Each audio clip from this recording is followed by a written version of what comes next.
Welcome, everybody. I'm Love Coach Scott Katamas, and it is Saturday Night Alive for the Global Peace Tribe. That's you. And I want to thank everybody who's watching, and I want to invite those of you who are on all the Facebook channels, Unify, YouTube, anybody watching live, come on into our Zoom room. That way you can interact more easily with us. We have an amazing group of presenters tonight, and it's going to be a very lively chat box, I can tell that. And we're going to want to hear your questions and be able to respond. And it's really easy. Just go to globalpeacetribe.com, globalpeacetribe.com, and register. It takes about a minute. Also, that way we will have your email address, and you'll get notifications from us about how to watch the replay of this show, replays of other shows, and you'll also be able to hear about all the kind of amazing things we're putting together. This is really, really growing in beautiful and wonderful ways. So please go to globalpeacetribe.com and join us. And I do want to thank Unify and all of our broadcast partners, John and Summer Raymer for putting us out on the Sign Network. Thank you, everybody, for getting our show out to the world, and especially a show like tonight's. You know, we are, as humanity, facing something that Al Gore called 15 years ago an inconvenient truth. And boy, it still is damned inconvenient and hard to deal with, hard to think about. But I think we all more and more are realizing climate crisis is very real. It's impacting us in enormous ways. All the scientists are telling us that it's going to get much worse, and it's scary. It's scary what's going on. It's scary what's happening. I personally live in what I used to always call the wine country, and now we call it the wildfire country. And we have wildfire issues where I live about 6 months of the year now. And almost all of you are living in places that have been impacted or are impacted. This is real. And my good friend Vineet and Jan have put together a beautiful show tonight with some of the most amazing leaders that have been fighting the fight for environmental protection and the climate crisis for decades. And we're going to hear from them. We're going to hear the challenges that we're facing, but we're also going to hear some good news and some solutions. And we're even going to hear from Al Gore, not in person, but we have a powerful video from Al that we're going to show. We also have a very powerful after show, so stick around for the after show. So thank you for being with us. And I want to invite everybody, share this out, share it on your Facebook page. Let's get the word out. This is important. So thank you for being with us. And now with further ado, I'm going to turn it over to my producing partner and co-host, the lovely Deborah Giusti. Thank you, Scott, and welcome everyone to what, yes, is going to be a really powerful and important show tonight. And this is our 81st show that we've produced every Saturday night since the lockdown, April 2020. And it's now the third show of season 7, A Glimpse of Heaven. And we're offering 13 new shows for season 7. And I want to thank you for your donations that you gave to us while you registered. It's really, really important. Helps us produce these quality shows for you every week. And the donations that you're giving to our donation portal on our website, again, really important for us to continue to produce these shows. And yes, our theme tonight is Climate Emergency, the Way Forward. And Saturday Night Alive is known for bringing you potent themes and information that tap into the extraordinary changes on the planet. And a lot of times it's positive wisdom that inspires hope. But we also tackle the challenging truths and crises that we are going through now in our world, so we can come together and discover and align on the positive solutions. So it's about time that we brought up the critical topic of climate change. And what's true, in the last couple years, our global family, our whole global family has witnessed the effects of climate change, and they're undeniable now. Recently, the Washington Post reports that a study now shows that 85% of the world's population has been affected by human-induced climate change. Global warming and environmental pollution is affecting and reshaping the lives of people, as well as Gaia's animal, insect, and plant families all around the world. So tonight we're bringing together many community and global leaders and activists to share the latest data and solutions Some of what they're going to say is going to be devastating to comprehend. However, we still have the necessary solutions if we come together to change our practices. We'll look at what can be done locally and globally. In addition to the powerful speakers and relevant new videos, we also have incredible musicians that honor Mother Earth. So I'd love to introduce the amazing group of speakers now. We are going to feature Al Gore, who served as a 45th President of the United States, and he's well known for his mission on climate change. He will be with us in video tonight. We hoped he had been the 45th president. He actually was the vice president. Vice president. But we had hoped for president, at least that's watching. So maybe there's a little Freudian there. And also we have David Corton. He's an American writer, lecturer, engaged citizen, student of psychology and behavioral systems, and he's a prominent critic of corporate globalization. He's also an advocate of ecological civilization. Welcome, David. And we were happy to have Osprey Ariel Lake, who's the founder and executive director of Women's Earth Climate Action Network. She was with us during our pre-show. So thank you, Osprey, for your incredible transmission that you did during the pre-show. And we're very happy to have Claire Dubois. She's an earth-loving social entrepreneur, inspirational speaker who's worked internationally for 18 years, facilitating groups, coaching businesses, and is well known for her powerful organization, the Tree Sisters. Welcome, Claire. And we're very happy to have Sharif Abdullah. He's a consultant, speaker, author, and advocate of social transformation. His mission is to bring currently dysfunctional systems and structures into alignment with our common human and spiritual values to create a world that works for all living things. Welcome, Sharif. And we're really pleased to have also Dwayne Elgin, who's an internationally recognized speaker, author, social visionary who looks beneath the surface turbulence of our time to explore the deeper trends that are transforming our world. Welcome. We will also be featuring again Lori Grace, who's been an active member of the Sierra Club, Union of Concerned Scientists for over 20 years. Her passion is to inspire people to live a greener life, and she's done that in so many ways. She continues to research implement and best solutions that she can find to reduce our carbon footprint. And we're also going to be featuring Jay Mayer in the after show with special guests. He's the founder of Light Touch. He's a producer of broadcast videos, wellness movies. He's also executive producer of Saturday Night Alive. Thank you, Jay. And we've got incredible musicians. Larissa Stowe will be with us tonight. She's one of our favorite ongoing musicians. She performs a blend of mantra-infused pop rock. She definitely comes from the heart. She's connected with Mama Gaia. We're so happy to have her with us tonight.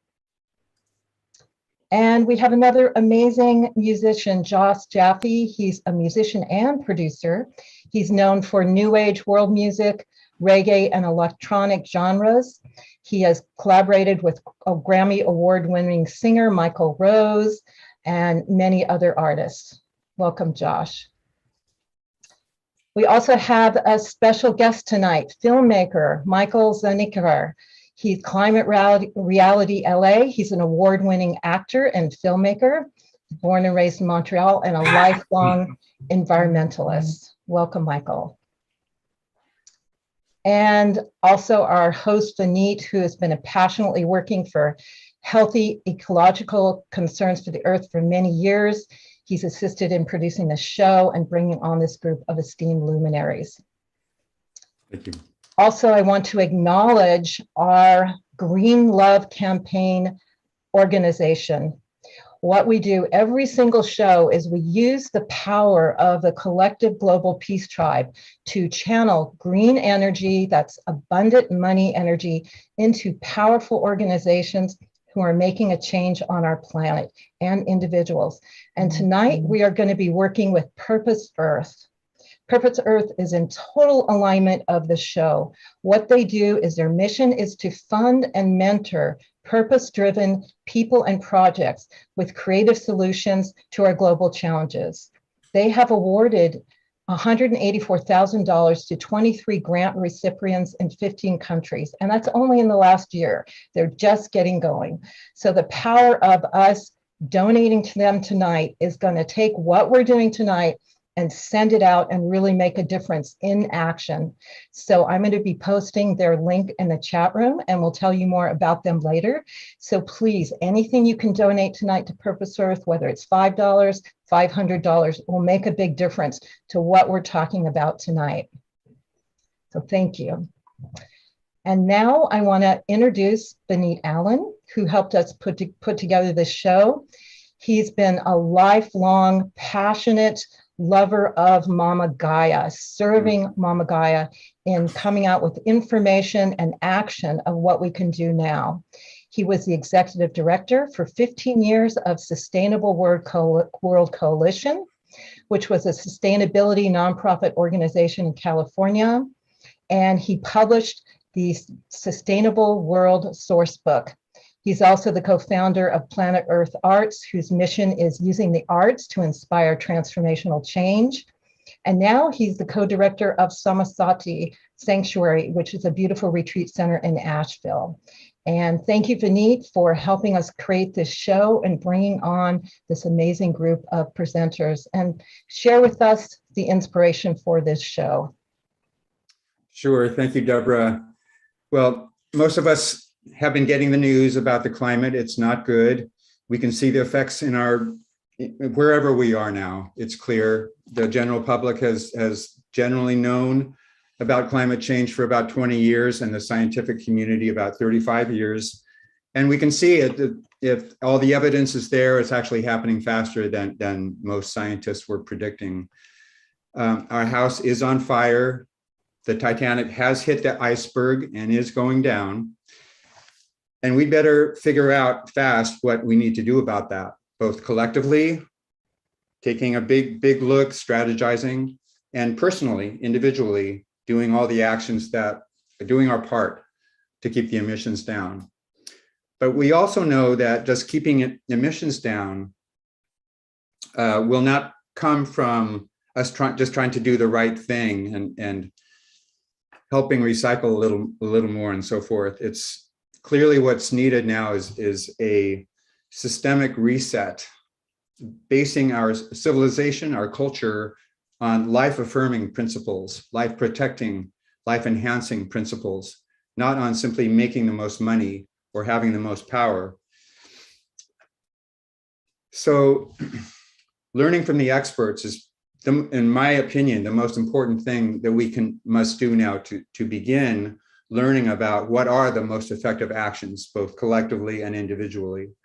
So I'm honored to be with the presenters for tonight and continue learning myself, because every perspective that gets presented, and certainly the knowledge is evolving week by week, is new information, new guidance, new understanding of what is a very complex systemic issue and challenge that we have. And yet we know we can do this.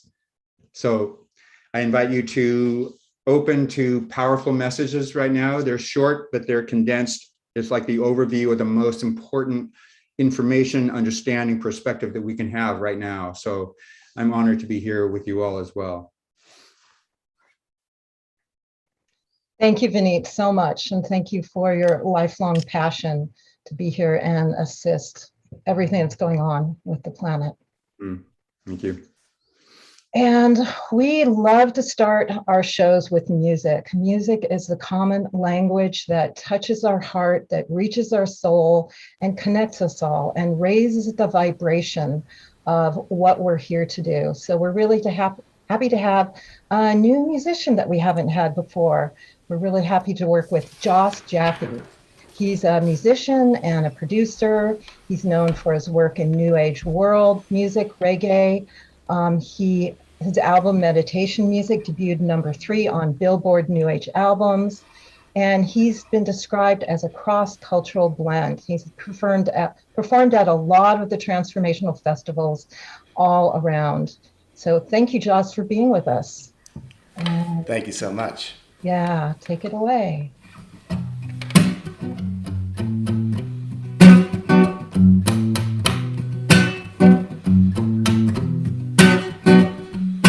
Take a look around in the eyes of your brother. There's a feeling going on that's unlike any other. When the earth and the sun and the moon get together, they activate a change in the forces of the weather. 'Cause the earth has a message for you. We're trying to help you see through. There's a sea change going on.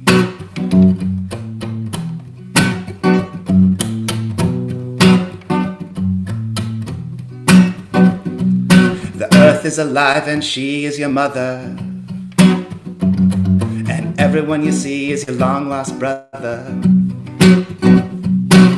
Now's the time to get together as a family and recognize the ways we can stop this calamity. Because the earth has a message for you. She's trying to help you see through. Because the earth has a message for you. She's trying to help us see through. Because the earth has a message for you. Sea change. There's a sea change going on. There's a sea change going on. There's a sea change going on.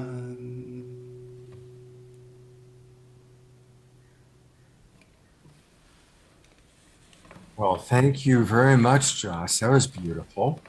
Joss is going to give us another song a little bit later on, but I want to direct people, as I always do, to the website where we can really support our musicians. And you've heard me say before on the show, it's been a rough time for musicians. So let's support them. And Joss has a beautiful website. It's his name, Joss Jaffe. That's JossJaffe.com. And Joss, anything you want to direct us to on this particular beautiful website we're looking at? Thank you so much, Scott. Yes, we have a new song called Tarong, which features the tabla drums of India. And I particularly like this video here, Energy Field. I was going to maybe sing that song tonight, but I instead opted to sing my dear friend Sudama Mark Kennedy's cover because I felt like it just got a little bit more to the heart of the matter here. And I'm going to sing another song by our friend Sudama next. But all this music is music to uplift humanity, and that's why I've produced it, to uplift our energy and feel that love vibration, which is really what we need to solve this problem. We all need to get together and come at it from a viewpoint of love, and like Clara was saying earlier, that our consciousness can lead the way to solve these problems. So we can't even imagine, we can't even conceive of a world where these problems would be here because of that universal love and consciousness. You're absolutely right. You are absolutely right. And, I want to encourage everybody to, at the very least, go to his website and subscribe. That's what I just did. So we can keep track on all the wonderful things that Joss is doing. So if what happens, I'll show you. If you go to the website, it's kind of teeny, but in the upper right-hand corner, that's where you can subscribe. So let's all do that. Let's all go to JossJaffe.com, JossJaffe.com, and subscribe. And Joss, looking forward to seeing you a little bit later on the show. Thank you so much, Scott. It's a pleasure. Yeah, great to have you with us. Well, obviously Al Gore has been a tremendous impact on many of us. And although our show, we're very careful not to take a political stance, and we're not taking a political stance here, but we certainly are recognizing that he has been a very significant leader in helping us to begin to become aware of that very inconvenient truth of climate change. And he is still at it. I had the good fortune to be trained by Al Gore. For 3 years in a row, I went to Nashville, Tennessee, and was trained as a climate project presenter. And then I went into high schools and colleges. So I've kind of had a chance to meet him. I actually had dinner with him one night. As fate had it, he and his wife at the time sat next to Lori Grace and I, and we had dinner together. And my experience of him was he's a very beautiful man, very sincere man, somebody who really is doing great work. So he wasn't able to join us tonight. We hope to have him on a future show, but I did find a video that I think is a really good video to show that just gives a very brief kind of update of how he feels about things. They are just some of the defining moments of a changing planet. The unrelenting fires, 19 named storms striking the U.S. since last year, the record and deadly floods in the wake of Hurricane Ida just weeks ago. Like something straight out of a movie, because it was. And that is what is at stake. Our ability to live on planet Earth. Are you ever tempted to say, I told you so? Oh, gosh, I wish that I had been wrong. I wish the scientists whose work I was simply conveying had been wrong, but they weren't wrong. The 2006 Oscar-winning film An Inconvenient Truth, featuring former Vice President Al Gore, painted a disturbing portrait of the future. Superstorms, melting ice caps, rising temperatures. Is this crisis unfolding more quickly than you would have anticipated? This is unfolding faster than the scientists warned us, and now they're telling us we've got to prepare for much worse unless we take action quickly. On this broadcast only yesterday, we looked at the situation in Guatemala, drought. It's forcing farmers who can no longer raise their crops to consider migrating to the United States. How is the geopolitical map being changed by climate change? One expert commission predicted that if we don't change course, there would be up to 1 billion climate refugees in the balance of this century. And that's politically destabilizing. China says it'll stop financing the construction of coal-fired plants. Is that a significant step? How do you view that? I think it's very significant, Lester, because China has been financing 70% of all the coal plants being built outside of China. So for them to cut off that financing finally is a very good step. Gore believes minds have been changed. I think Mother Nature's been the most persuasive advocate. 1 out of every 3 Americans has personally experienced just in this year one of these climate-related extreme weather disasters, and everybody gets the point that they're becoming more frequent and they're becoming more severe. Thanks for watching our YouTube channel. Follow today's top stories and breaking news by downloading the NBC News app. So Al's still at it, and we're sure appreciating that. Somebody who has also been working at all of this probably just as long, if not longer, as Dwayne Elgin. And to introduce him, here's our co-host and my friend, Vineet. You muted, Vineet. Thank you, Scott. Well, Dwayne Elgin, I'm honored to introduce. He's been a friend and mentor, and we've had meetings in my home many years ago around the media reform that needs to happen. And he's moved on to many very important topics. He's an internationally recognized speaker, author, and social visionary who looks beneath the surface turbulence of our times to explore the deeper trends that are transforming our world. His books include The Living Universe, Promise Ahead, Voluntary Simplicity, and Awakening Earth. Real powerful, paradigm-shifting books that have become pretty famous. I could say a lot more about you, Dwayne, but I'd rather listen to you talk, because you're one of the most brilliant people I know, and your understanding of the big picture is critical for us all to understand what to do. So please go ahead. Thank you, Vineet.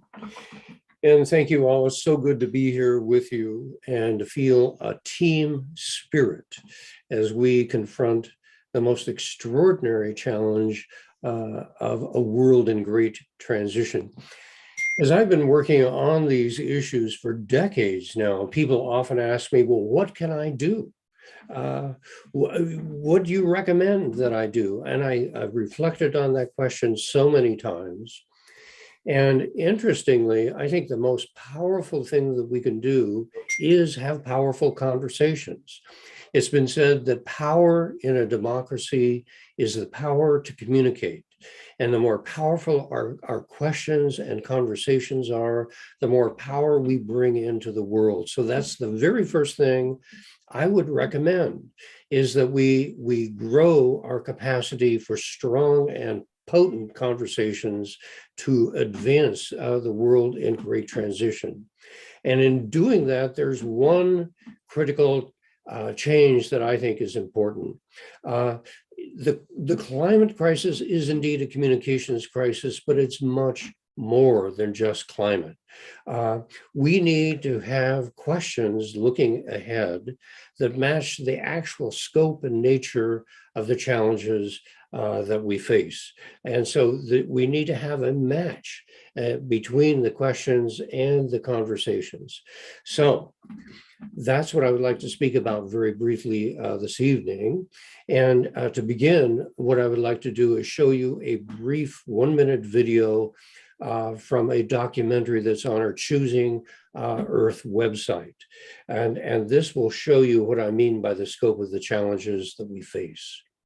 To understand the challenges and opportunities facing humanity, let's take a closer look, a systematic look, wide, deep, and long.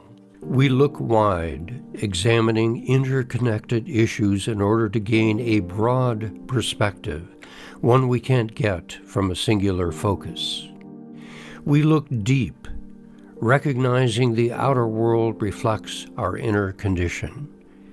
It is vital to explore inner realities and the invisible influences that are driving outer trends. Finally, we look long, expanding our vision beyond the short term of the next 5 to 10 years.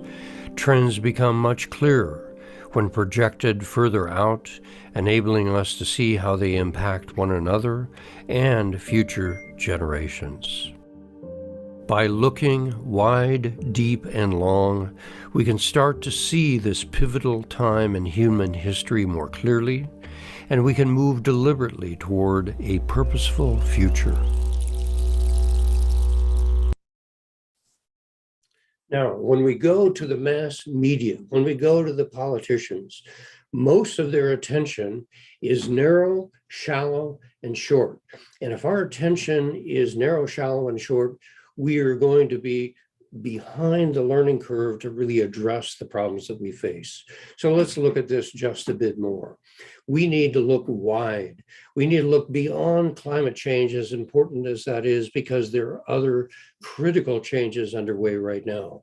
One is species extinction. It's been said we're in the midst of the 6th greatest extinction of life on this planet. The web of life is fraying. It's being damaged and wounded. And that is the ecological foundation from which all of our other actions unfold. So we must include species extinction and the well-being of the web of life. Also important is resource depletion. And the most critical resource, I think, is water. Water has been said, water is destiny. And our destiny is being profoundly compromised because we're not paying attention to the droughts and the depletion of aquifers around the earth. Thirdly, there's extreme inequities. That's another factor that needs to be brought into our collective attention. There is immense differences of wealth and well-being between the rich and poor on this planet. And if people are struggling for survival, it's going to be very difficult for impoverished people to pull together for a common future when they're in a place of great tension and conflict. So we must begin to look wide. We also must look deep. And as Claire was suggesting, we live in a living universe. That is the indigenous mindset that was with us thousands of years in the past. And we are in the process of transitioning to learn how to live in this greater aliveness that is our living universe. Finally, we need to look long, not just the next 3 to 5 years. We need to look ahead 30, 40, 50, even 100 years or more, taking into consideration multiple generations into the future. So if we look wide, deep, and long, we have the basis for transforming our journey on this earth. Thank you. And I hope you can look at our website, choosingearth.org, for more information. Thank you very much, Dwayne. And again, I want to encourage everybody, please go to choosingearth.org. And Dwayne, thank you for the incredible work you're doing. And thank you for providing such beautiful insight and perspective of how to manage this incredibly epic thing that we all have to deal with. Thank you. Yeah, God bless you. Thank you so very, very much. Now I'm turning it over to my partner, Deborah. Yes, we're going to be sharing Purpose Earth, correct? That's correct. Wonderful. As you know, we have a very successful Green Love campaign, and that's because of you, the Global Peace Tribe, that comes together and uses this green energy, our money flow, to channel it to valuable organizations. And we've raised $125,000, and I'd love to raise a lot tonight for this incredible organization. As you've heard the phrase, it takes a village to manifest different projects. Well, right now, with what we're talking about, it takes a global village. So if we can get together and help fund this organization, it will make a big difference. Purpose Earth represents exactly what we're talking about tonight. They've created a vehicle that allows us to make a difference now. Their mission is to fund and mentor purpose-driven people projects with creative solutions to our global challenges. And again, they've awarded over $184,000 in 15 countries around the world, and they're just getting started. So it's a place where you can put whatever you have available into them, and it will go to the organizations that are making a difference. They believe purpose is the most important, powerful tool for transformation. And by empowering and supporting each other to live and take action from our sense of purpose, we can co-create a world that unifies all. They envision a world that works for everyone, co-created by a unified culture of peace that empowers and supports one another to live and act from a place of purpose. So this is why we've chosen this organization, and we're going to share with you some videos that will share a bit more about what they're actually up to. Hello, my name is Dr. Marty K. Casey, and I am a proud council member of Purpose Earth. Purpose Earth's global commitment to our environment and social change has uniquely created a culture of unity by supporting grassroots groups and individuals who are introducing solutions to some of our planet's greatest environmental changes. As the climate crisis increases, so does the support from Purpose Earth. It is our will to dedicate and support organizations from around the world with a practical approach. And this is why we are proud supporters of Festival of a Child and Timotina Conservation in Africa, along with so many other worthy organizations. Purpose Earth is a global initiative to raise funds and to raise spirits. We now invite you to join our efforts. Please visit purposeearth.org to join a global team with a heart of community. And you can do this just by simply giving today. Thank you so much, Saturday Night Alive, for allowing us to be your sponsor for the week.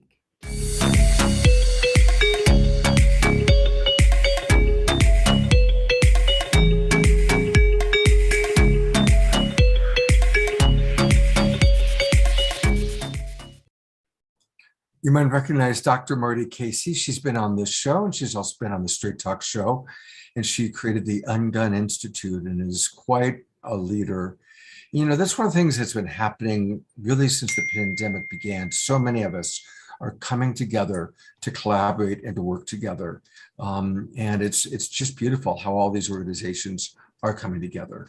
While I pull up the next video, again, I want to remind everybody, take your camera, phone, put it on the camera, and go right towards the little dinosaur. And that's how you can donate. It makes it really, really easy.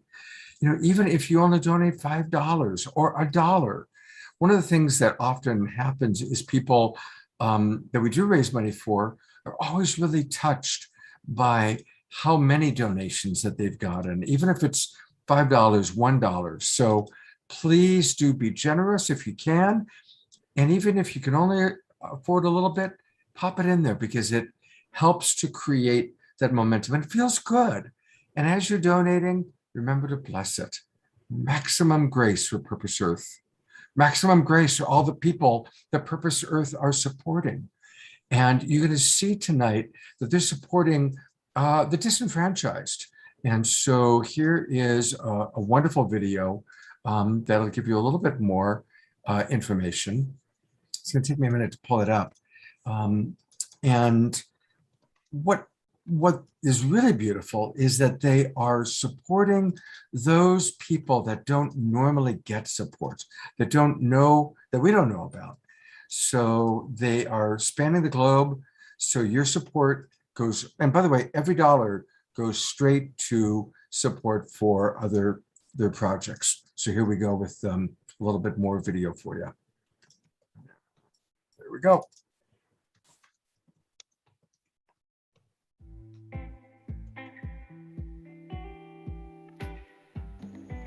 How do you transform waste to gold? My purpose project is titled Transforming the Environment, Transforming Lives. My purpose project was hosted in a peasant farming community in the eastern part of Ghana called Esikabu. I went into the community to teach the women and the youth there how to transform the waste they create in their community into beautiful jewelry and baskets and artifacts for sale. Before I went to start the project, the people in the community were familiar with only one livelihood, that is farming, transforming and making cassava dough out of the cassava they produced. But now they have been empowered with a second skill, that is making with their hands jewelry and other artifacts for sale. This has created a lot of excitement and hope, especially for the youth, as they know that they can make something out of them. They can make something for themselves that they once didn't know.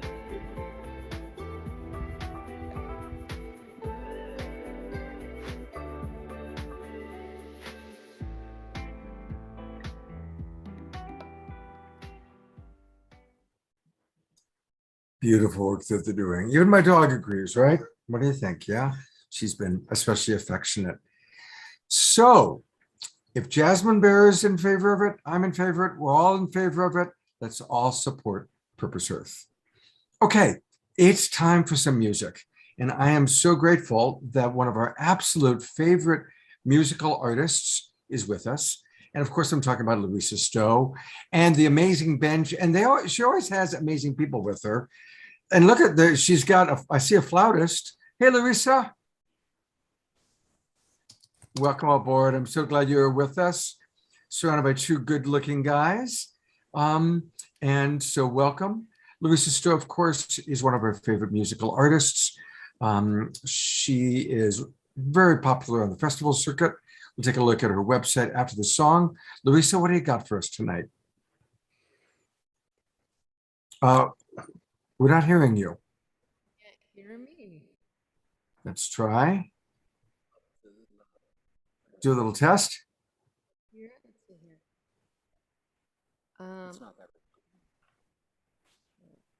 Can you hear me now? Yes, now I can. Okay, so I'll have to turn.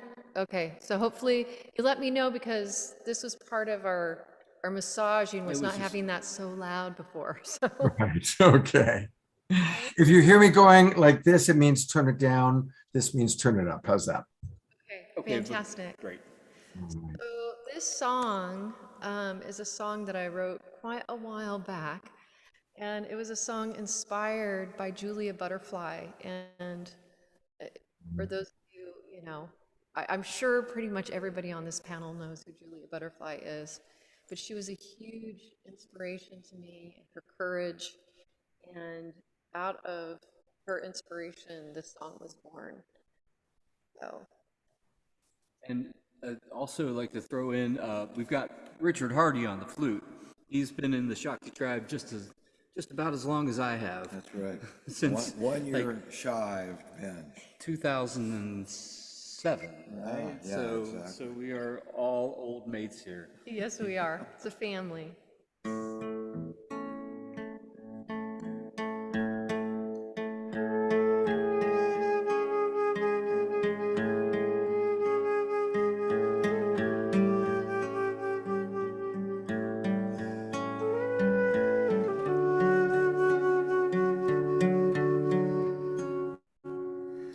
Baby blue, ooh, is spinning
is it gravity that holds your place alone?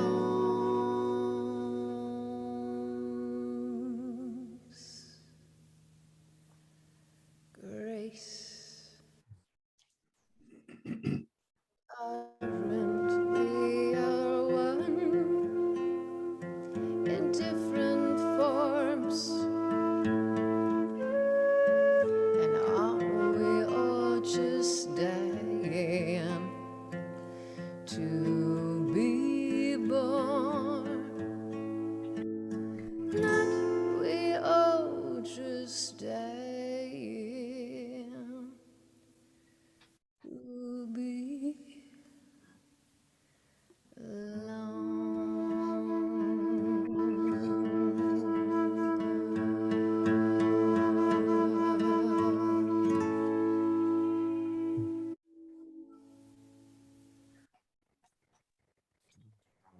That was just gorgeous. Just gorgeous. All three of you, each of you, just so lovely. And in this show where we're dealing with such hard stuff, thank you for bringing us into our hearts and just giving us a chance to kind of digest everything that we're hearing tonight. Thank you.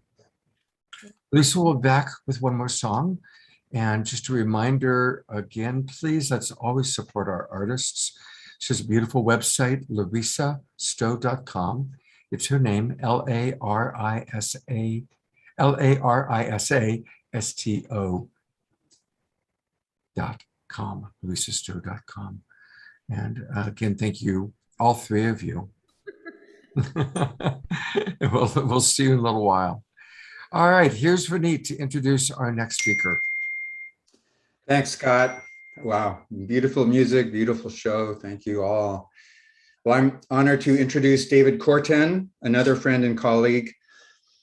David is an American writer, lecturer, engaged citizen, student of psychology and behavioral systems, and a prominent critic of corporate globalization and an advocate of ecological civilization. I love that distinction. He is founder president of the Living Economies Forum, an active member of the Club of Rome. He is the co-founder of Yes Magazine, now Yes Media, and he's the author of numerous influential books, including the international best-selling When Corporations Rule the World and The Great Turning from Empire to Earth Community, and most recently, Change the Story, Change the Future, A Living Economy for a Living Earth. Well, David, I look forward to hearing how you would speak to the systemic causes of climate change and what we can do about that. Vineet, thank you.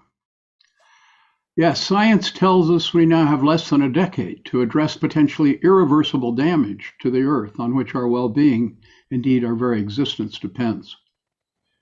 And awareness is growing of the imperative to reduce our carbon emissions, but we've scarcely begun to acknowledge the full depth and scope of the transformation we must now navigate to secure the human future. Our carbon emissions are but one of our multiple human assaults on nature that are reducing Earth's ability to provide the stable temperatures and ever-renewing supplies of clean air, water, healthy soils, and much else essential to our existence and our well-being. Meanwhile, drought, floods, and fires combine with extreme and growing inequality to reduce ever more people to lives of desperation as homeless refugees. It is becoming increasingly evident that humans are on a path to social and environmental collapse and potential self-extinction. It is for good reason that people are losing faith in established institutions that are proving incapable of addressing the challenge. This is an emergency. Now, we're supposed to be talking here about hope, and fortunately, there is a positive side to this emergency. It is awakening us to the reality that the cause of our crisis resides in flawed institutions that cannot be fixed. They must be replaced, and rapidly. Transformational changes that long seemed a good idea have become immediate. Imperatives grounded in a foundational insight of our indigenous ancestors that South Africans call Ubuntu. I am because you are. Modern science now confirms it. Life can exist only in communities of living organisms that self-organize to create and maintain, through their labor, the conditions essential to their individual and collective existence. For some 195,000 years, humans recognized life's interdependence and generally accepted responsibility for its care. But then we reorganized as nation-states ruled by kings who controlled by military force the resources of the land and the labor of its people to gratify their personal ego-driven greed with displays of regal splendor. As the rise of democracy challenged the arbitrary power of monarchs, aspiring autocrats shifted from monarchy to corporations as their favorite institutions of expropriation and exploitation. Control of Earth's lands and waters shifted to global financiers who ruled by their control of our access to money. By controlling the creation and allocation of money, they control the corporations that control our access to food, water, a place to live, and all the other essentials of human living. They also control the politicians who make the rules and depend on money to win elections, and the judges appointed by those politicians to interpret those rules. Money, it turns out, is more effective than an army for consolidating elite rule. Armies and their commanders are physical and therefore highly visible. What is visible is easily attacked. Money, however, is nothing but a number with no meaning or power outside the human mind. Yet because our access to a means of living depends on it, we willingly yield our power to it.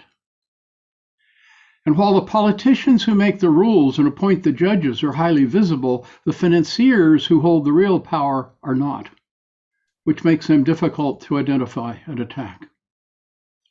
Furthermore, because of our mental conditioning, money evokes images within our mind of all that money will buy, both to fulfill essential needs and to provide the pleasures to which we aspire. Yet it poses no evident material threat. We fear a personal lack of money, but rarely do we fear having too much, and we're easily convinced to seek more.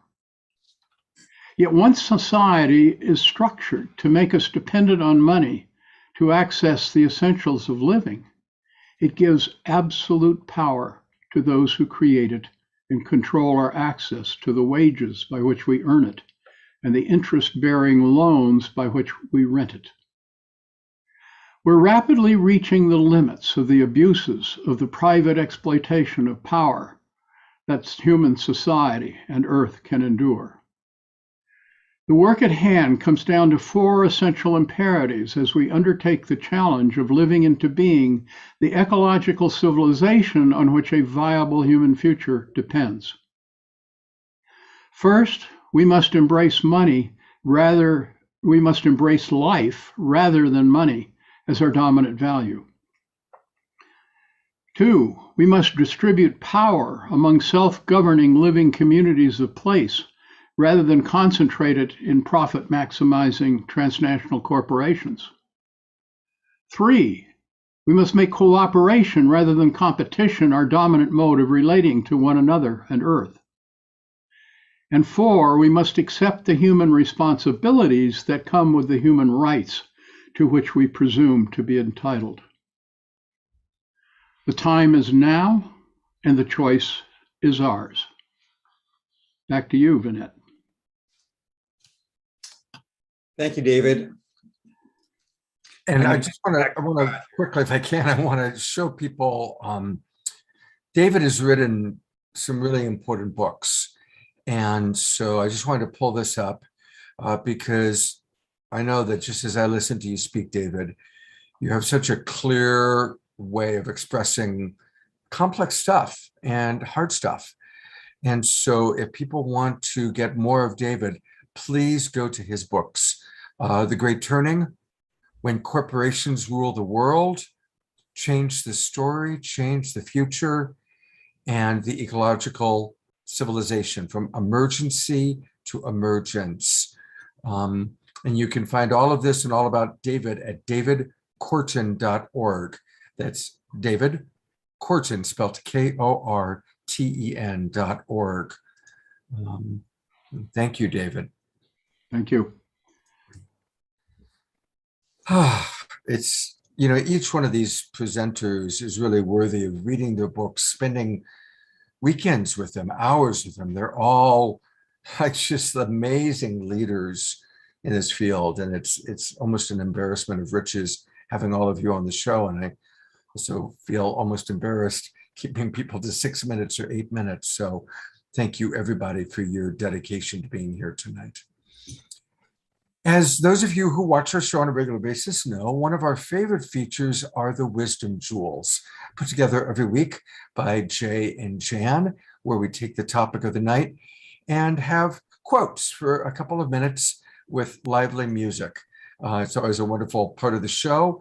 And once again, Jay and Jan have done it with just a beautiful selection. So let's take a look at tonight's Wisdom Jewels.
Oh, thank you very much, Jay and Jan, for creating that beautiful video. Very poignant quotes.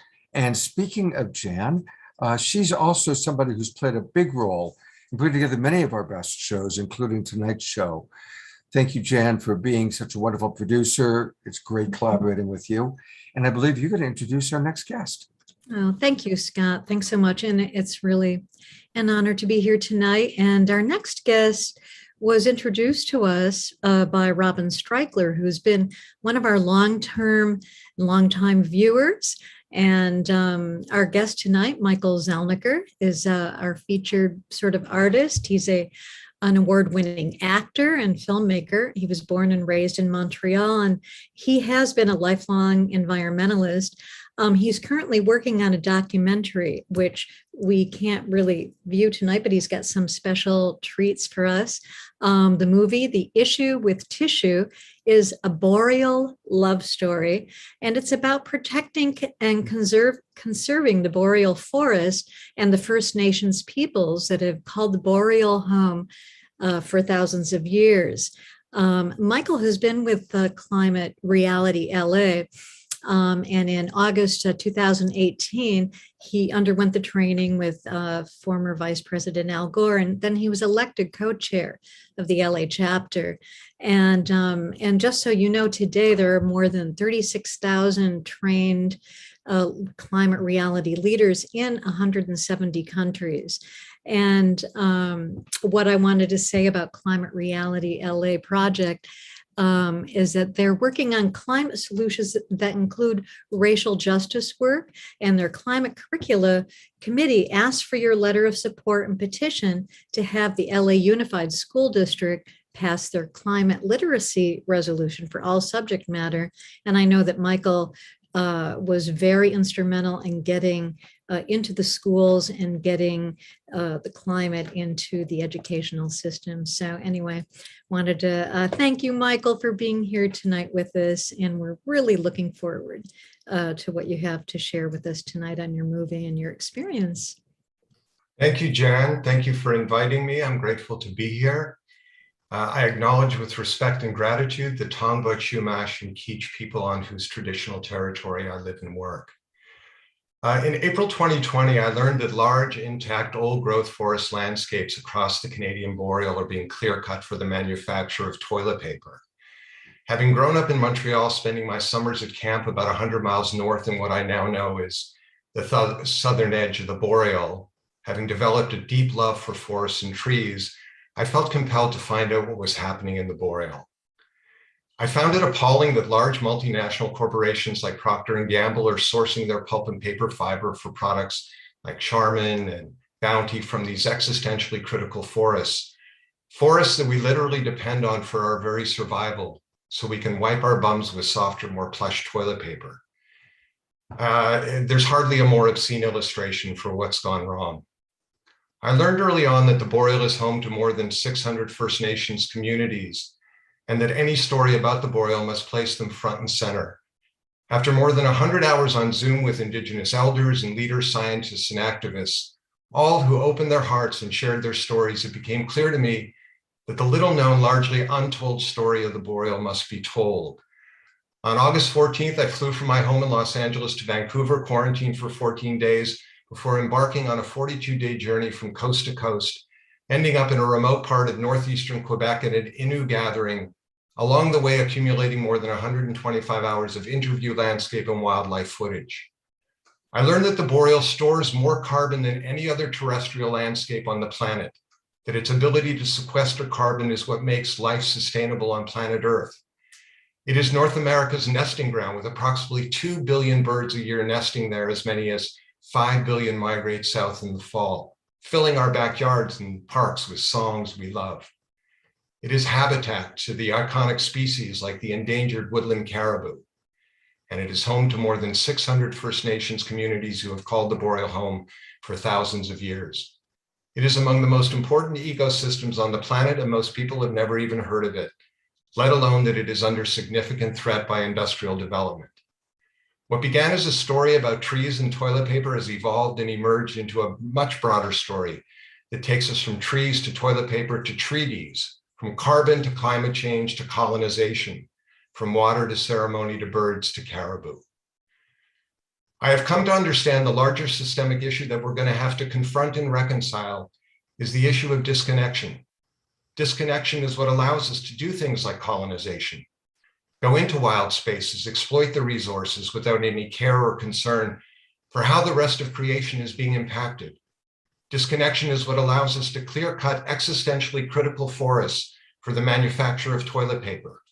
Disconnection allows us to throw away our children's future, leaving them the legacy of an uninhabitable planet.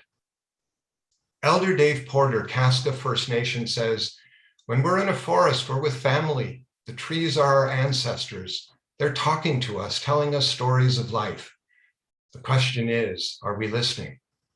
Dr. Suzanne Simard, author of Finding the Mother Tree, talks about the interconnected, mutually beneficial, symbiotic nature of the underground mycorrhizal networks that exists in forests, allowing the trees, plants, fungi, all the species that thrive in forests to live regeneratively, cooperatively, sustainably. Trees have been on planet Earth for almost 400 million years. Clearly, they know a thing or two about longevity.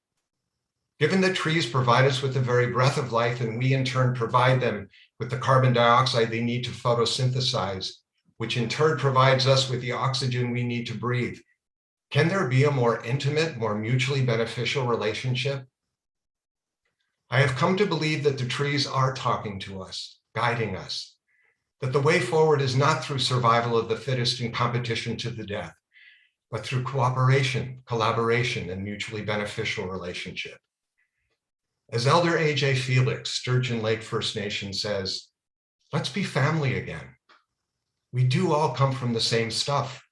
We are made of the same Mother Earth. We are all related, right down to our shared DNA. The sooner we embrace this reality, the sooner we are going to find our way out of the existential crisis we are currently facing. Unfortunately, because the documentary has not been released yet, sadly, I won't be able to share any of it with you tonight. I can, however, share with you some photos and some of what I learned during this journey. So I'm going to share my screen with you all. And play this. And there we go. So what we do to the land, we do to ourselves. I heard this repeatedly from various elders. Natural law, indigenous law, has a completely different construct than colonial settler way of thinking. Indigenous people view themselves as a part of nature, not superior to, not there to control it or dominate it or exploit it, but as a member of a larger family that they depend on for their survival. Natural law says, take only what you need, give thanks for what you take, with an eye towards 7 generations ahead. So when the indigenous people I met with pick berries, they take only what they need. They do this knowing that the berries they leave behind will be consumed by the bears, who will later poop out the berry seeds, which become the organic fertilizer for a new berry patch the following season. Regenerative natural law.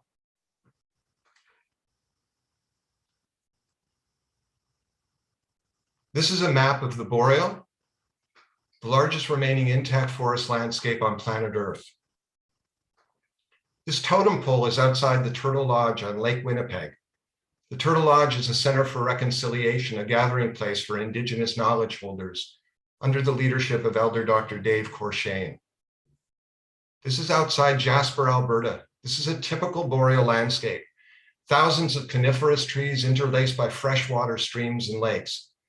The boreal has so much water, it is sometimes called the Blue Forest.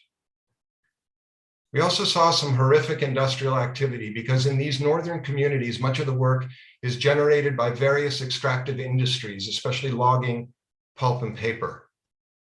This is a Resolute Forest Products mill, the largest logging company in the Boreal. Looks like a death camp for trees.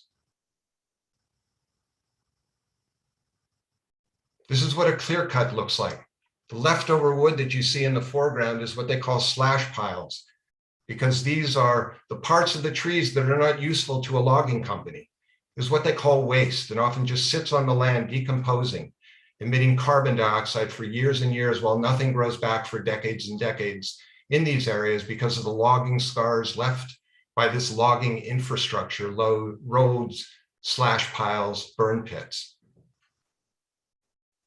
This is outside Chapleau in northern Ontario. This is what the Boreal looks like before human industrial disturbance. This is on the George River in northeastern Quebec, about 500 miles north of Quebec City. We were invited to join an Innu First Nation gathering that they hold every year in honor of the caribou. The Innu call themselves a caribou people because they depend on the caribou for their very survival. I cannot adequately describe how thrilling it was to see up close woodland caribou.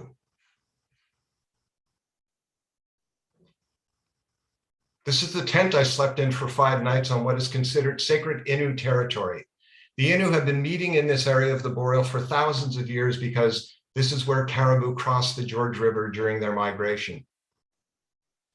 Here I am with Serge Ashini Goupil, who runs the camp. In 2002, viewing a documentary, Serge discovered that his great-grandfather would come to this spot in the early part of the 1900s. This inspired him to recreate this annual Innu gathering, which he's been leading for the last 15 years. I've never been to another First Nations gathering. I can only tell you my experience was of a level of hospitality and generosity that I have never experienced before. You can see in this photo that he renamed his cabin Michael's Ranch. If that isn't the definition of hospitality, I don't know what is. This here is Valerie Courtois, Executive Director of the Indigenous Leadership Initiative.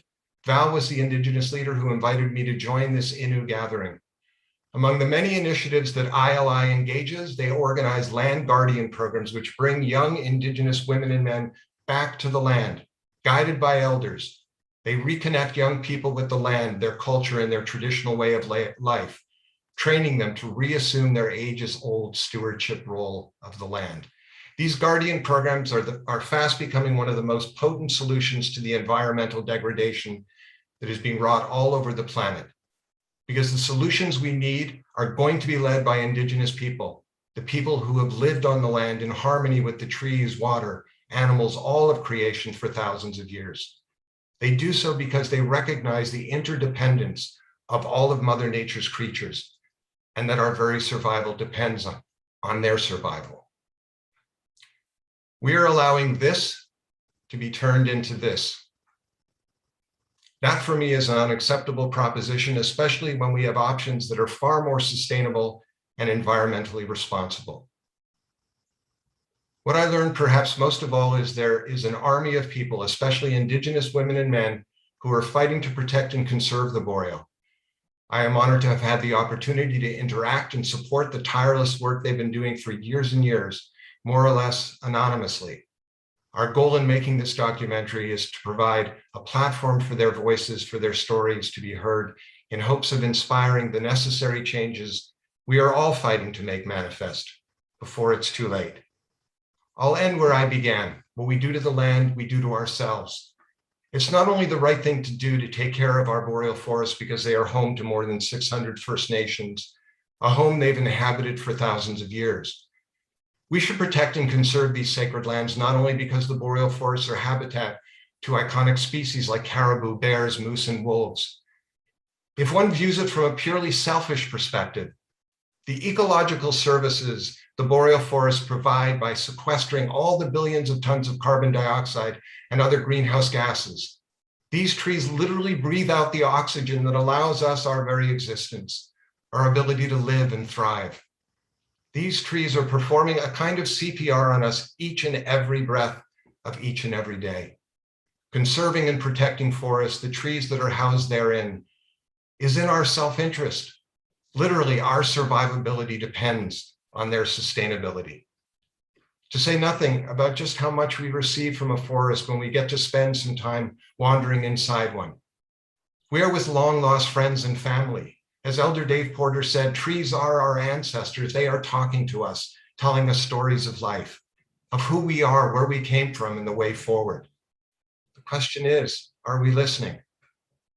In order for Mother Nature to continue taking care of us today the way it has since the beginning of time, depends on whether we start taking better care of her.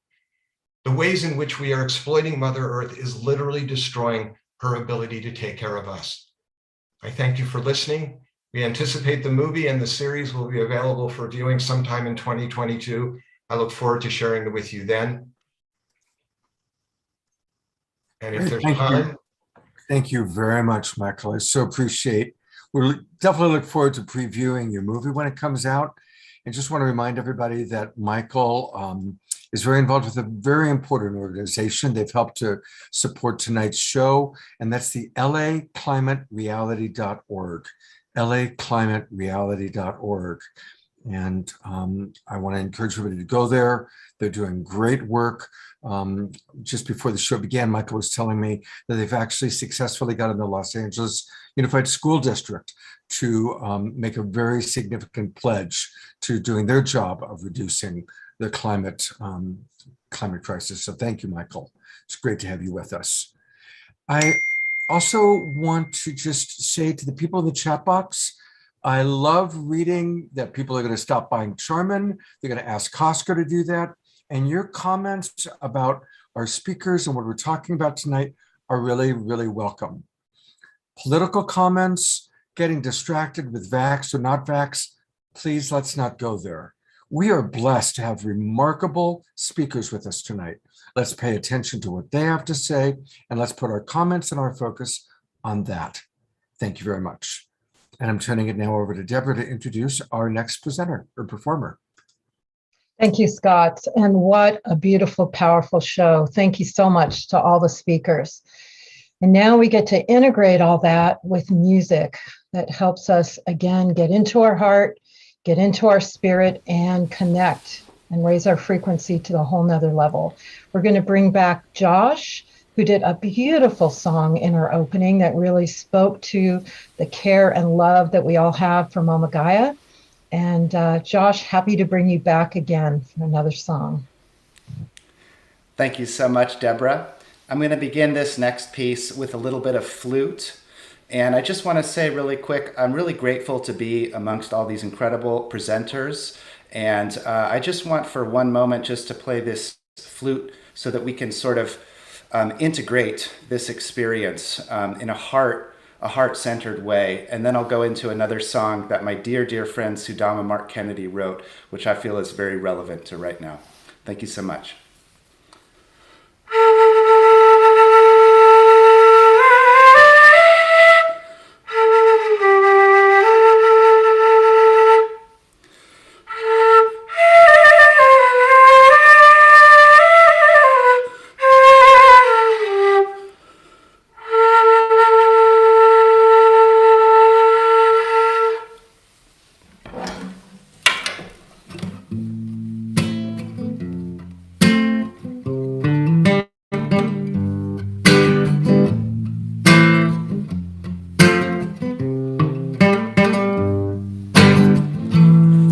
California, there's no power.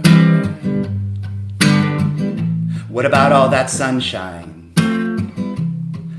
On my shoulder, it burns and burns in the solar tills. It turns and turns in the windmills and in the waterfalls that flow through us all. Green, green, green evolution. Green, green, green solution. Green, green, green evolution. Green, green, green solution.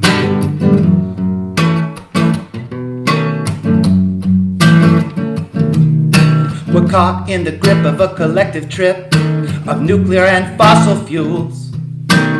Immaculate deception, it seems like we've all been fooled. Look what they done to California. Took the money and run California. Took the power to the highest bidder, so they got their bonus just a little bit quicker. Get off the grid, take a solar shower. Tell them we don't need their power. Green, green, green evolution. Green, green, green solution. It's a green, green, green evolution. Green.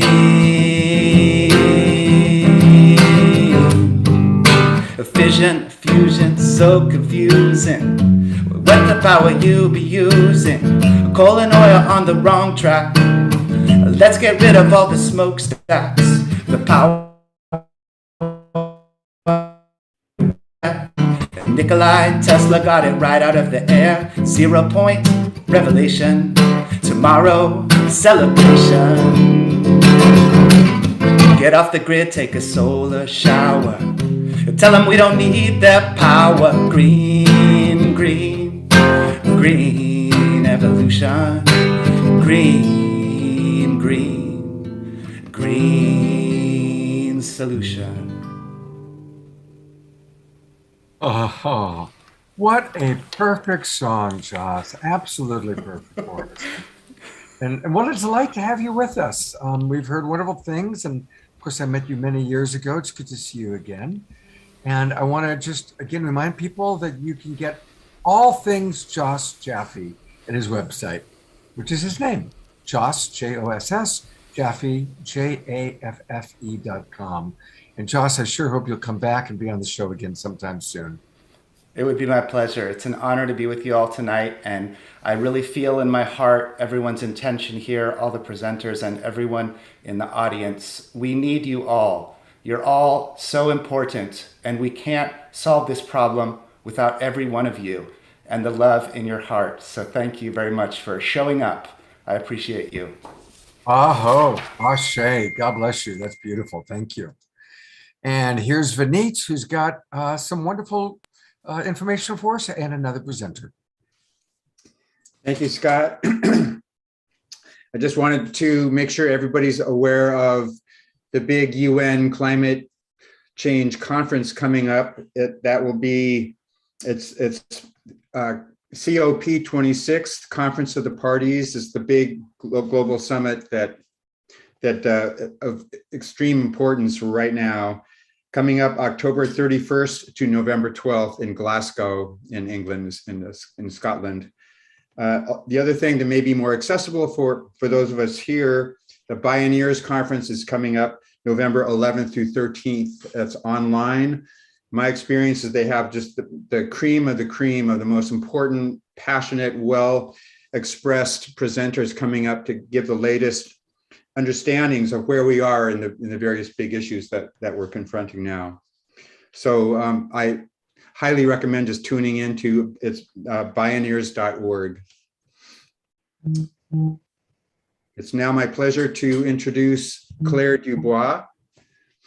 Claire is an earth-loving social entrepreneur and inspirational speaker who worked internationally for 18 years, facilitating groups, coaching business leaders, and creating behavior change processes within the personal growth sector. She is founder of Tree Sisters and an incredible, clear, passionate voice for all the big issues we're facing now. And I would love to hear what Claire has to say to build on what we heard in the pre-show that for me is clarifying and inspiring me to jump into action. Go ahead, Claire. Thank you, Vineet. Thank you, Scott and Deborah and everyone. And thank you to all of you that are here. Like, how amazing that we can talk about climate change and you still show up. So I'd like everyone to just give themselves a really great virtual pat on the back, or even like a, stroke your own face and bow before the beauty of your own soul. I mean, this is not a simple time to be alive, and I can talk about trees till the cows come home, and they are my greatest love, along with the rest of the planet, frankly. But actually, what I really want to talk about is us. It's what it means to be human. Is the conundrum that we find ourselves in, or the cauldron of alchemical potential that we find ourselves in. The reality that is what we have, whether you believe in it or not, I believe, chosen to be birthed into, chosen to be here for. And if you believe that you choose your time of birth, if you believe that we get to have some choice in that, then you might also believe that there would be a reason that you have chosen to be here at what is probably the greatest turning point for humanity, where we get to crash or we get to leap. It's going to be one or the other, and we don't know. If you know the science, it looks like we're going to crash. If you really understand that we have no idea what a human being actually is, then there's a distinct possibility that we could leap. If you don't believe that we were that you get to choose your point of birth, then, well, you're here anyway. So what are you going to do with it? So to me, there's one choice right now, and that is to turn into the skid, to turn into everything that's coming, or to turn your back on it and to miss the greatest opportunity for shared evolution that we've ever offered ourselves. And, I think probably everybody else here has decided to do the turn into the skid version of events, because let's face it, turning your back to this is not empowering. It's not empowering. It's destabilizing. It's frightening. It's like an abdication of responsibility. If there's a tsunami bearing down on you, don't you want to see? Don't you want to know what's coming? Don't you want to have some sense of capacity to take some action? And more than that, more than just taking action, don't you want to discover who you are? Don't we all want to know who we are, what we're made of? Don't we want to have the most meaningful incarnations we could possibly give it? You hear people talk about, there's souls queuing up to get onto planet Earth. This is where it's all happening. And meanwhile, we've got so many people here going, oh my God, I just want to get off the planet. I don't want to be here. I want to be as far, let's see how many incredibly wealthy people are trying to figure out how to trash this planet and then get onto another one. God damn it. This planet of ours is so miraculously, extraordinarily beautiful. And we're part of that. It's very easy to forget that we're made of the same rain that has been raining in this world for hundreds of thousands of millions of years. The water that is in your veins was in the dinosaurs, has passed through God knows how many trees, been rained and rivered and rained and rivered and rained and rivered. And now it's in the river of you. We aren't separate from this planet. We're made of this planet. It's just we happen to also be made of stardust. We happen also to be made of sunlight. We happen also to be made with a cosmic breath of some description that is part of all that is. In this moment, you are being kissed all over by a sky that has no limit, but vast intelligence. So then what's the possibility of humanity that a limitless cosmos worth of intelligence is available for this little bit of planet that's walking around trying to wake up to who or what it is? Is the cosmos and the sky going to just go out on shopping? Is that the game we're playing? Do we think that limitless intelligence merged with Gaia in her absolute magnificence is just going to throw herself away because she can't be bothered to wake up to the miracle of life? We're doing a really good rendition of that, but I just don't buy it, because I think inside every one of us is extraordinariness waiting for us to realize that that's what's here. And it's frightening. It's frightening because we've been taught that we're less than, we've been taught to give our power away, we've been taught that we're not sovereign, we've been taught that a culture that is wiping out its own life support machine is a sane culture, and it's not. So we're living in an insane mindset that has created fundamental separation from all that is, and we're being told that that's normal. And any form of breaking out of what is normal feels incredibly weird in your body because we're being cultured and conditioned to a certain way of being, but that way that we've been conditioned is fractured, it's a lie. We're not here to destroy ourselves. We're here to love ourselves and each other into the fullest expression of what a human being is. And we have no idea what that even means. And that's why I've got hope. There are indigenous people on this planet who know how to put crystal in the ground and create water, who know how to work with the weather, who know how to go to Fukushima and do prayer and reduce radioactivity. They are much closer to understanding what a human being is because they are in dynamic relationship with nature, which is their nature. Human nature is nature. And if we log on to nature rather than just logging on to the bloody internet, we can log on to the real internet, which is actual creation, then we will find that we have no edges. There is nowhere where you end and nature begins, because there's only one being here, and it is a being full of light and intelligence. And if we can open our minds and our bodies and our nervous systems enough with enough humility to let life as it really is pour in, till we're on our knees in humility before the miraculousness of creation, then you get to be broken open through the conundrum that we have created for ourselves. Broken open through fear and shock and all the rest of the stuff that you naturally feel when you feel powerless and when a tsunami is breaking on you. But then if you can open your arms and say, do me, come on. We've created this. We've created this for our own evolution. Then what are we going to do? Pretend it's not happening? Or are we going to let it rip us open beyond all the limitations that are nothing to do with who we are, so that we can find that immensity, that love, that meaning, that passion, that grief, that rage, that ecstatic nature that is nature. You don't see a tree going, oh, I'm so sorry, I'm so beautiful. Oh, I'm just going to strip. Oh, I'm too much. Oh, I'm too little. You know, nature doesn't do this weird thing that we do with ourselves. It just gives itself completely. That, to me, is the moment that we have created for ourselves. We've created a moment of absolute radical possibility for ourselves, where if we're willing to fully feel and fully face everything that we have created for ourselves, these are the circumstances for our own transcendence.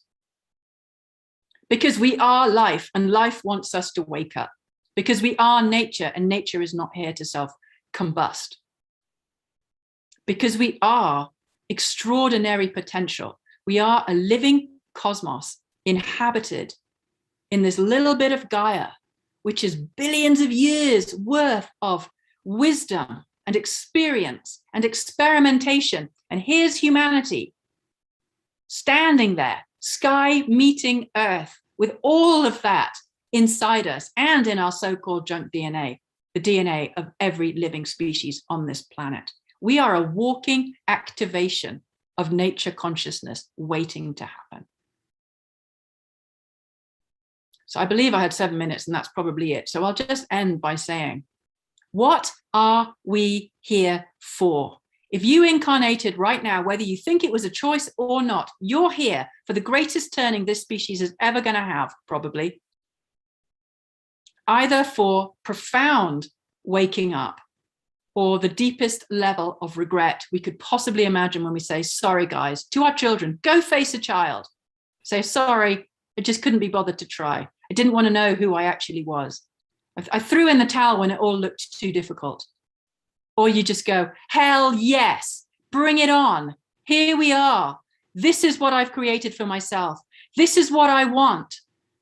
I want to wake up. I want to know who I am. I want to know what's possible. I want to know what everybody is capable of through radical shared responsibility and humility before the magnificence of what a human being is, which we can discover if we're willing to drop what we've been taught we are, because it's nothing to do with what a human being actually is. This is not us.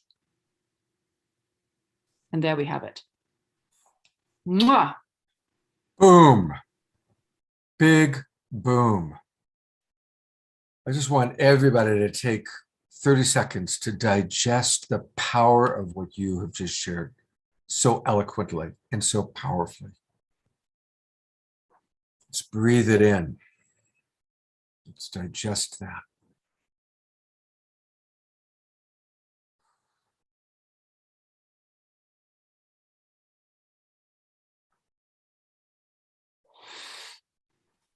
Love is all.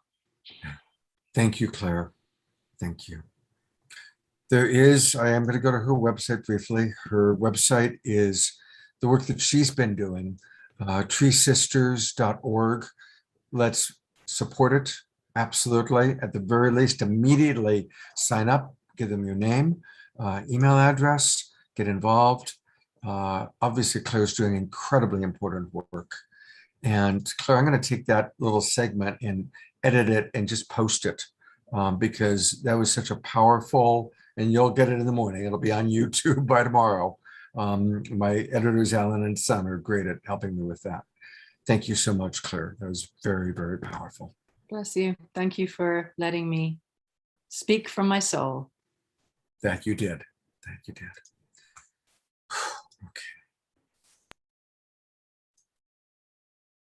We are one. We are one. We are one. Oh, yeah, yeah. Oh, yeah, yeah. Oh, oh, oh, oh. We are one. One love. We are one. One love. We are one love, yeah, yeah, one love, one love, one love, one love, one love, one love, one love, one love. That was a pretty perfect song to play after Claire, wasn't it? I know that's how the agenda was set up. So thank you, Jan, for making that video. And thank you again, Claire. And thank you, everybody who's watching, everybody who's participating in this very powerful show. You know, if you're watching on Facebook or YouTube, you can still come on into our Zoom room. We have a lot of show left, and then we have an after show. So really want to encourage all of you to please come on in and join our tribe. It's easy. Just go to globalpeacetribe.com, globalpeacetribe.com. I want to thank all the people that helped make this happen. Unify, thousands of you are watching on Unify. And I also want to acknowledge those of you who are going to watch the recording. Right now, it looks like our numbers are about 35% of the people who end up watching this show watch the recording on YouTube or watch the replay on Unify or on our Saturday Night Live Facebook page. So if you're watching the recording, thank you. So whether you're watching live tonight, whether you're watching the recording, or whether you're extraterrestrials watching from many years from now who say, oh, the turning point was that show, Saturday Night Live, and Claire spoke, and that's when it all shifted. However, and whenever you're watching, you're all welcome. And still join globalpeacetribe.com, okay? And we do want to thank all of our broadcast partners. Thank you so very, very much. I also want to thank Soul Solutions, who is helping to sponsor tonight's show, and you can hear all about them in a little while. And now to share more with you, here's Deborah. Thank you, Scott. And yes, amazing show tonight. And thank everyone who's donating to Purpose Earth. Incredible organization, and it's really going to make a difference. And also pointing out, you can also sign up for monthly donations, would really help them be sustainable. I'm going to continue to post that in the chat room. So please, everyone, donate. And also, we'd love your support with Saturday Night Alive. Really, it's all of you and so many other people that have come in to help that has helped us to produce this show every Saturday night. Part of the way you can help us is promote. We have promotional videos. I'm going to post some in the chat room, and they're always in our email of upcoming shows or our trailer. And if you post them on social media or just send them to friends and encourage them to join, that would be really, really helpful. Or maybe you'd like to sponsor. We are always looking for sponsors every week. This is an incredible way to get your message out far and wide to those people that are really helping to support health, harmony, and peace on the planet. That's what the Global Peace Tribe is about. Or maybe you'd like to volunteer and be a part of us. Or maybe you'd like to be a part of the team. We're always looking for someone who has a superpower around marketing that can really help it get out there. So if so, please share with us and please join us. And also, we have a season 7, A Glimpse of Heaven shows. We've got 2 more shows for October. And Scott is going to share with you about the next show next week. Great, thank you. And I was showing everybody the Q code, by the way. So while you were speaking, we do have a Q code where you can donate to us, which we always appreciate. So next week's show is going to be very, very powerful. It's important. And I should probably put the spotlight on myself. It's all about honoring our body temple. And we're going to bring back Deepak Chopra, one of our favorite presenters. And we've got some real leaders. And one of the things that we do on this show is we present some of the old favorites, the older guard, if you will, like Deepak. We also like to bring in the next generation, the new scientists, the new thinkers. And we have a lot of people like that next week who are going to be letting us know all the latest about neuroscience and our body temples and all that we can do to create greater health, greater harmony. So definitely join us next week. And I'll be showing a promotional video a little bit later in the show. And we're very excited about it. And then on October 30th, we have our All Hallows Eve show, and this is now kind of our second time around. So we're going to make it an annual tradition where we celebrate All Hallows Eve, Sacred Samhain, and the Day of the Dead. And we're inviting all of you to come in costume. Yes, you in the audience, come in costume. And we're going to arrange to put those of you in costume on camera during our early show and part of our after show. So that's going to be really, really, really fun. So definitely join us for that. And I also want to encourage everybody to come to the event that we're doing on Sunday, October 24th. We have probably, we have like these amazing musicians like Larissa Stowe, who's with us tonight, that come back every week, or not every week, but like once a month. And Kristen Hoffman and Cornflower are right up there with Larissa as super popular musicians. Everybody loves them. And they are like the king and queen of looping. And they've really got it down. They did an event together. They met through Saturday Night Live. They did an event together that was a big hit. Everybody who came to it was blown away. And so they're going to do another one on Sunday, October 24th. Deborah is putting the registration link into the Zoom room. And they take us on a journey that's very powerful. Their music is very, very powerful. And you get a chance, if you haven't heard them, they will both be playing one song each on our show next week. And then you can come on and participate in their all-day event. So there's that. We also have the Twin Rays are coming back, and they're going to do a special event with us next Saturday, October 23rd. And I will pull up a poster on that. To be honest, one of my windows crashed, so that's why I'm a little bit behind on a couple of things. So I'm going to turn back over to Deborah, who's got a little bit more announcement to make, and we'll see you in a moment. Thanks, Scott. And I wanted to let people know that we have booked our November shows, and they're going to be amazing again. November 6th is going to be honoring the relationship of Gaia and humankind. And we work with amazing collaborators to do our shows at times. We are co-producing with Deborah Moldau of Evolutionary Leaders. We're going to have Gary Zukoff, Catherine Woodward-Thomas, Kahontawas, Diane Longboat, and David Nickel of Gaia Earth. So we're going to explore the deep relationships of ourselves and our relationship to our human family and Gaia. On November 13th is going to be a very unusual show, Technology for Good for the Upliftment of Humankind. We are going to bring in heavy power players in the technology world who are also working in high consciousness to use technology for good.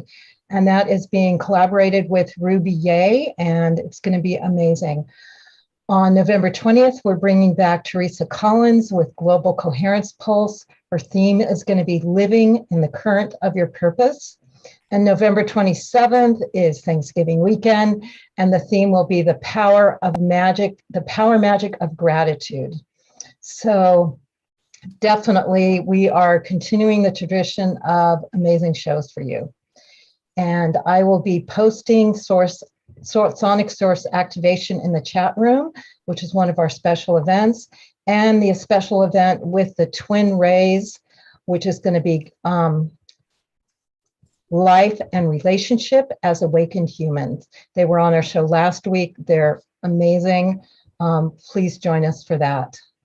And Scott, would you like to introduce your Sacred Sunday and your Straight Talk? Yeah, I gotta apologize. One of my windows collapsed. Here is the poster for the Life and Relationship as Awakened Humans. I'm imagining that many of you have seen the Twin Rays on our show. They are amazing, absolutely amazing. And Deborah and I both had the good fortune to spend time with them. We went to Ashland, Oregon to spend a week with them. And I just want to say they're the real deal. They are incredibly generous, and they're awake like all the time. They're like fully present. And they have wisdom to share that's very powerful. So what we're going to be doing on that day, on the 23rd, is we're actually going to have a dialogue with them. And it's going to be done as a Zoom meeting, not a Zoom webinar, but a Zoom meeting. What does that mean? It means that you all will be on camera, if you want to, where you will be dialoguing, and we're going to be listening to them talk about what it's like living as awakened human beings, because that's what they are. They are role modeling our future. You know, what we're hearing today is our challenge, and Clara summed it up beautifully, our challenge as human beings to come to the next level. And Shakina and Sananda are living in that consciousness. It's a wonderful opportunity to be with two people living in that consciousness. They are inspiring, and they're very beautiful and powerful role models. So please do join us for that. And Scott, our early bird price goes through tomorrow. So it's only $22 through tomorrow. That's right. So register tonight. Like, you know, do it right now. Okay. Definitely register tonight. Get that $22 price, because then it goes up to $33 after that. Last couple of quick things. And I will show the promotional video for next week a little bit later on in the show. But tomorrow morning, I have my Sacred Sunday show, and a really delightful and dynamic woman, Elvira Hopper. She's enormously successful, one of those amazing women who's got children and a husband and several businesses. And we're going to be talking about how to honor and manage our ego. You know, the ego gets a bad rap. We all have an ego. We just need to learn how to honor and manage it. And so it's going to be a fun show. That's at 10 o'clock in the morning next Saturday. Tomorrow morning. And so please join us for that. And also a reminder to always join us on my Street Talk show every Friday night. Next Friday night, we're going to be doing, introducing a new festival that's coming in called the Eros Festival. So that'll be next Friday night at 7:30 p.m. Pacific time. Sacred Sunday is every Sunday at 10 a.m. Okay.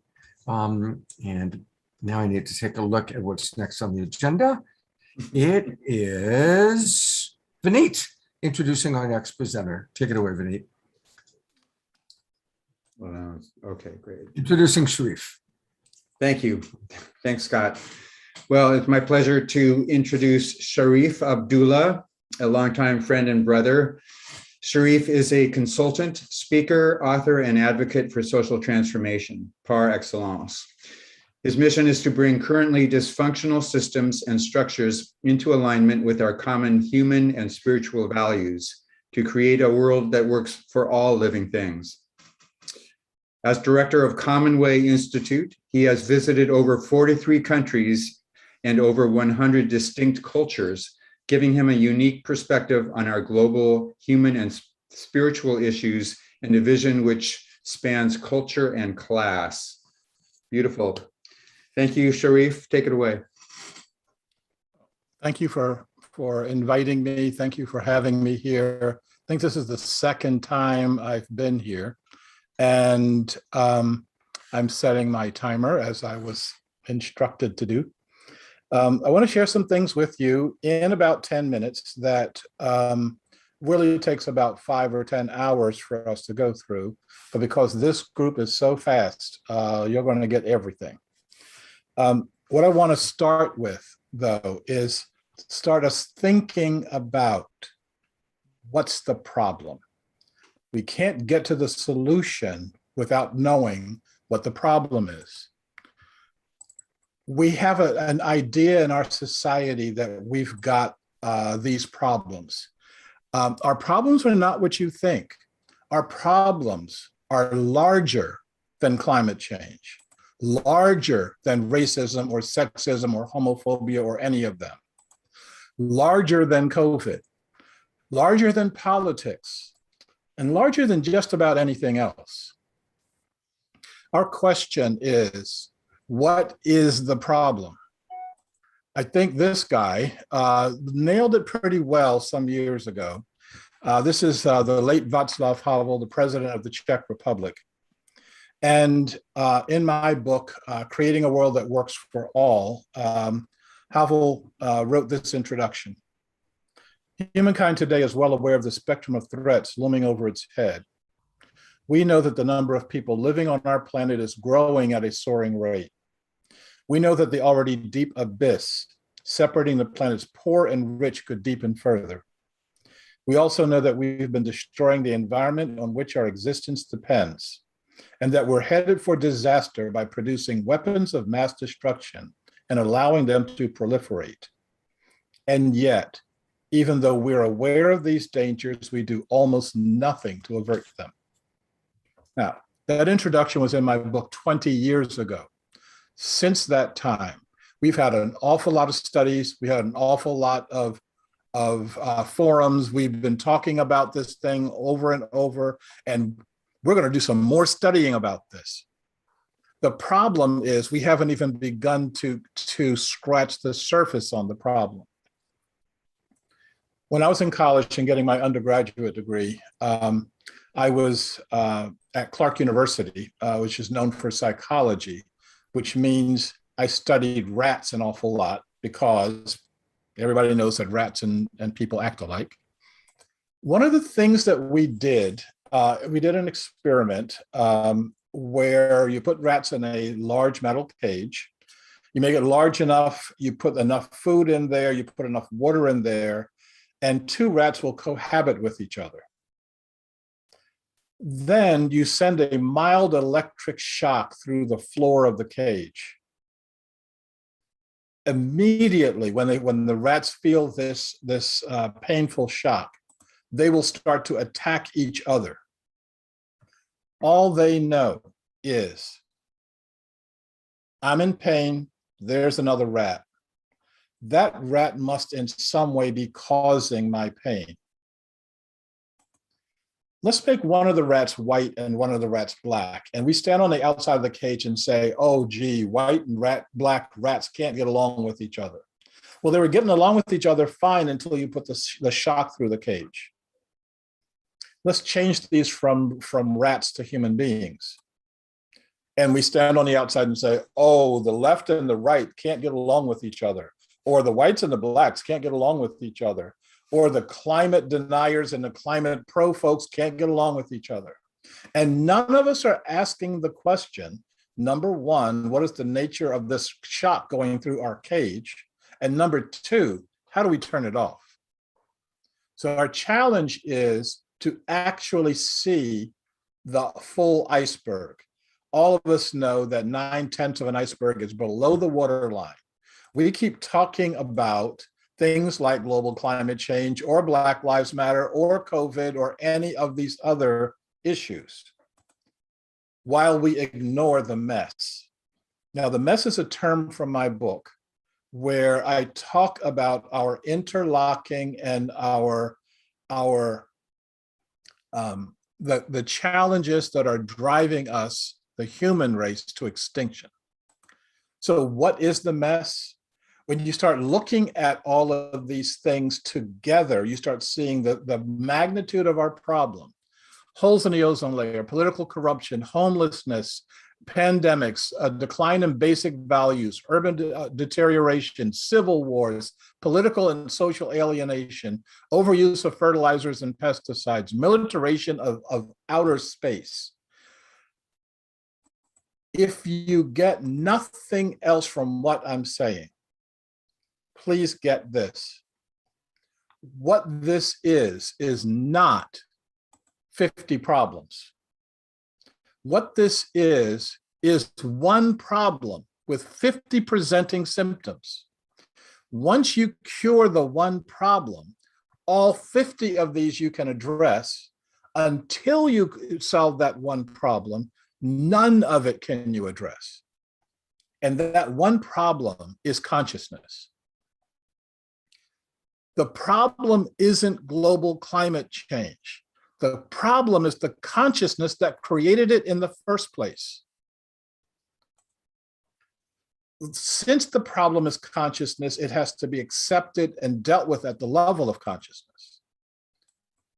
Our challenges, both personal and global, cannot be resolved by the consciousness that created them in the first place. The significant problems we have cannot be solved with the same level of thinking with which we created them. Now, Einstein said that a long time ago, and yet we keep asking the people who create the problem to uncreate it. We get nowhere with it. Greta Thunberg is going to be a grandmother before the folks that are our current leaders are going to get around to actually addressing the problems. So our challenge is, how do we get to that point? Because if the problem is consciousness, the solution is consciousness. Once we shift that consciousness, giving birth makes sense. I don't know how many of you have been involved in the birthing process, either as a mother or as the hand-wringing father on the sidelines. That would be me. But you know it's a messy, nasty, it's a mess. But because you know there's a baby at the end of it, you get the process, you say, okay, this was worth it. And you sign up to do it again and again and again. Our challenge is to hold a vision. Reducing the amount of carbon in the atmosphere is not a vision. It's not even a good idea. It's not something I can get my mind around. Our emerging vision is creating a world that works for all.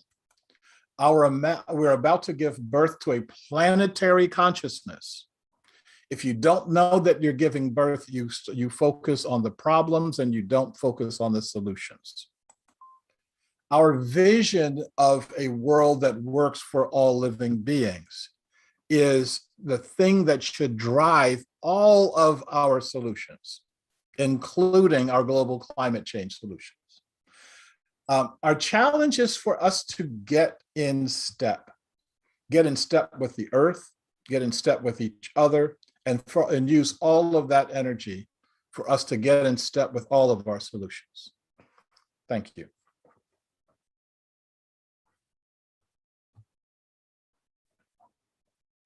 Sharif, you took me by surprise. Well, you said 8 minutes. Oh, God bless you. Now, listen, so much. I got about 2 hours. I can keep going. But yeah, you said 8 minutes. So that was it. You know, Sharif, I would love to actually invite you to be on our Straight Talk show where we can really go in depth with you for a good hour and a half. And I'll send you an invitation tonight. And I'd love to schedule that because you do have a lot to say. And I agree. It is about raising and changing our consciousness. And your analogy about birth is absolutely right on. And until you see him on Straight Talk, which will hopefully be in the next few weeks, his website is commonway.org. Sharif, is there any particular place here you want to direct people to? Well, we're doing a new series, a 12-week series on the 12 steps of inclusivity. Most of the time we don't live our lives because we're so afraid of the other and we're afraid of the conditions that are out there. So what I'm inviting people to do is to move past your fears and to move past the fears in such a way that we can that we actually can tackle our problems instead of making them worse. So if they click on activities, they will go to yeah, there it is. Well, it's in there somewhere. Yes, I've had it. Yes, sir.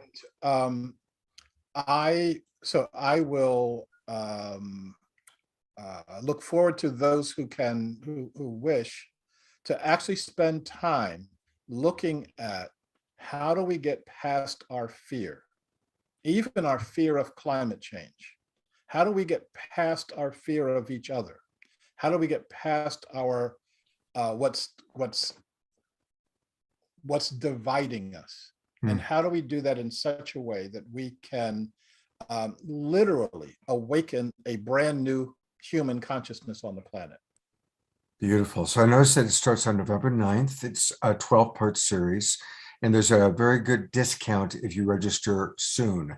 So definitely go there. And again, if you go to commonway.org, then click on activities, and you'll find practicing the 12 steps of inclusivity. And that looks beautiful. And definitely, let's arrange to have you on the Street Talk show before then, so that people can learn a lot more about that course, because it looks really fantastic. Thank you so much. Very cool. Look forward to it. Good to meet you. Good. Yeah. Vanita was singing your praises, and now I know why. Thank you so much. All right. You know, so many things go into making this show happen, as you can imagine.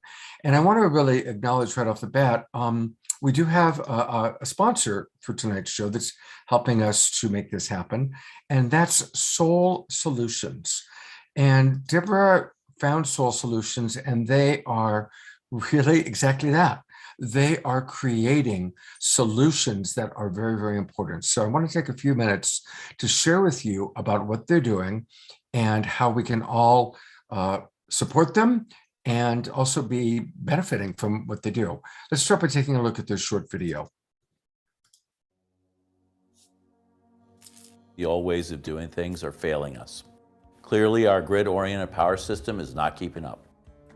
Hi, I'm Chaz Peeling of Soul Solutions, and we're giving communities and businesses the chance to take back their power. For the past 13 years, we've been designing, building, selling, and renting solar battery power systems that gives communities and businesses the clean, green, and silent power they want. From individuals that need temporary power for their off-grid property or tiny home, to contractors who need to power a job site, to soccer teams that light up the night without loud noise and the dirty smell of a generator, to powering a disaster hub for a community in emergency. Soul Solutions welcomes Raise Green investors to join us in providing mobile solar power equipment to keep our lives and operations running smoothly. We are in extreme crisis, our country and the world, and we cannot wait for a large institution like our utilities to fix the problem. We need deployable, ready-to-go power now. Join us, and let's take back control of our power.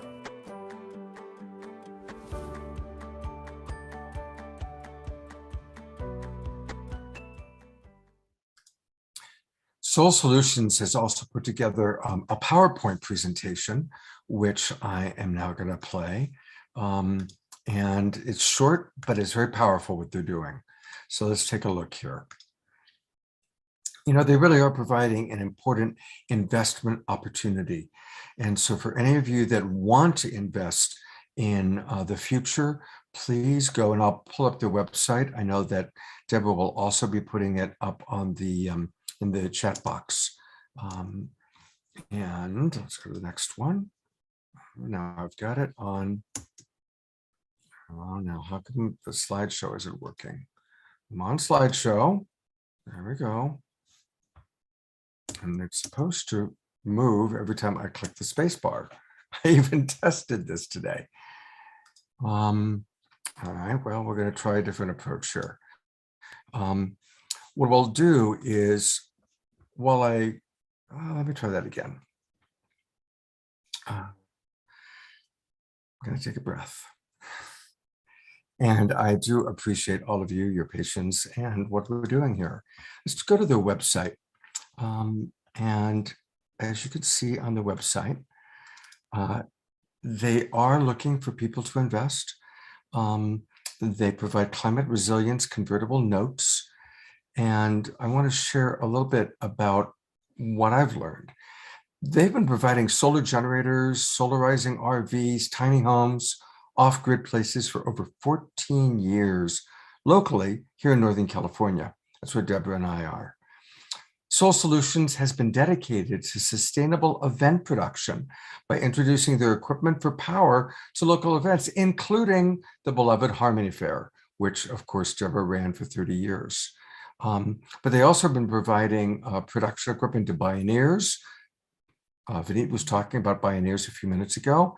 There are big shows coming up in November, Earth Days, and other community events and festivals. Soul Solutions has been working on real transitions from fossil fuel polluting equipment to carbon emission-free solar power for this whole time. They are dedicated, and that's, we've gotten to know Lindsay and Chaz, and they're all about it, and this has been their life for many, many years, just like all the speakers we've seen tonight. And as a result of what they've already done, they've eliminated tons of climate-changing CO2 through their processes. You know, along with the climate change initiatives, they have been actively supporting community resilience projects for backup power to help us during the disasters and the outages that we have here in California. My home had an outage last week for 3 days because of Pacific Gas Electric shutting things down because of the winds and the fear of fire. So please help this company to expand. Let's empower companies like this that are clean, they're green, and they provide the quiet, good, healthy options for our community and our world. Please support their crowdfunding launch right now. And again, you can find out all about it at this website, which is invest.raisegreen.com. invest.raisegreen.com. The video you just saw is there. A lot more information is there. The investment terms, and let's support them. This is really, really important.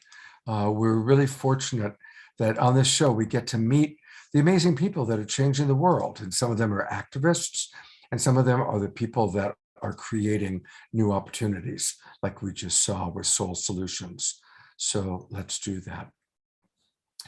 I want to continue to share a little bit also about Purpose Earth. But before that, we have a really fun after show that's going to take place tonight. And so Jay put together a little video about the after show, because the after show is pretty much his. So let's take a look and see what's coming up at 8:30 tonight.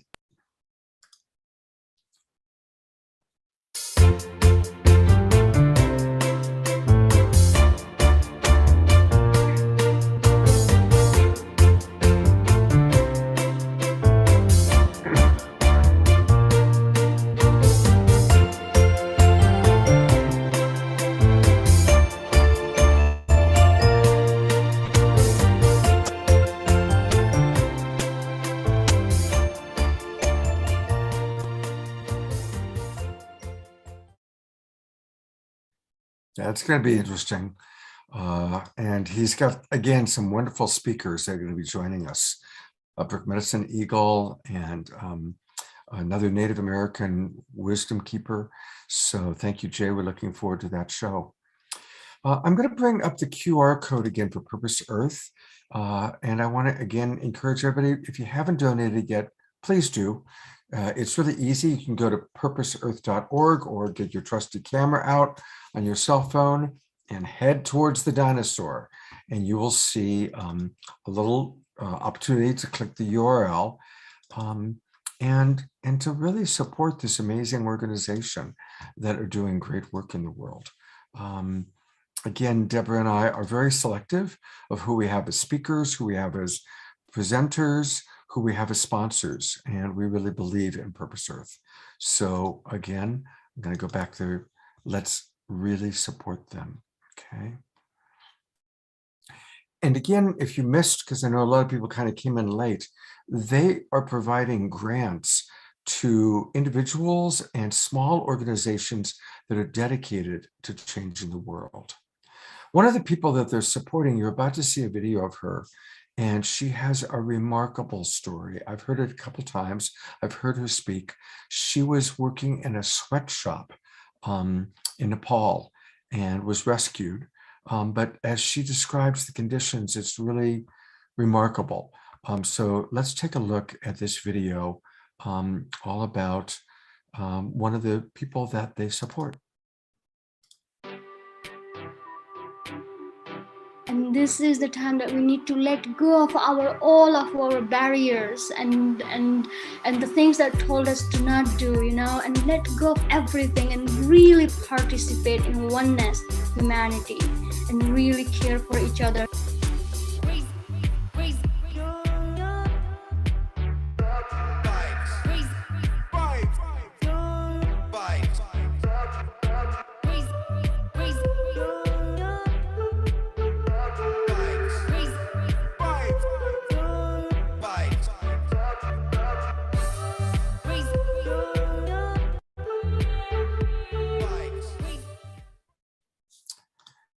So that young lady, her name is Nasreen, and she is a survivor of modern day slavery.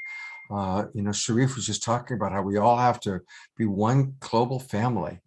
One of the things she pointed out, if she didn't make enough, she was at a sewing machine, and if she didn't make enough clothes, she didn't eat. She wouldn't be fed. And that there are 40 million children around the world currently in her condition. Purpose Earth is dedicated to stopping this modern day slavery. And Nasreen and the people that basically rescued her have created an organization called the Empowerment Collective. And that's one of Purpose Earth's grant recipients. It's a nonprofit organization dedicated to eradicating exploited labor, forced marriage, and extreme poverty. So that's one example of the organizations that Purpose Earth is supporting. So that's why when we support Purpose Earth, it gets out and helps people like that woman that we just saw. I have one last video that I want to show for Purpose Earth that'll give you a little bit more information.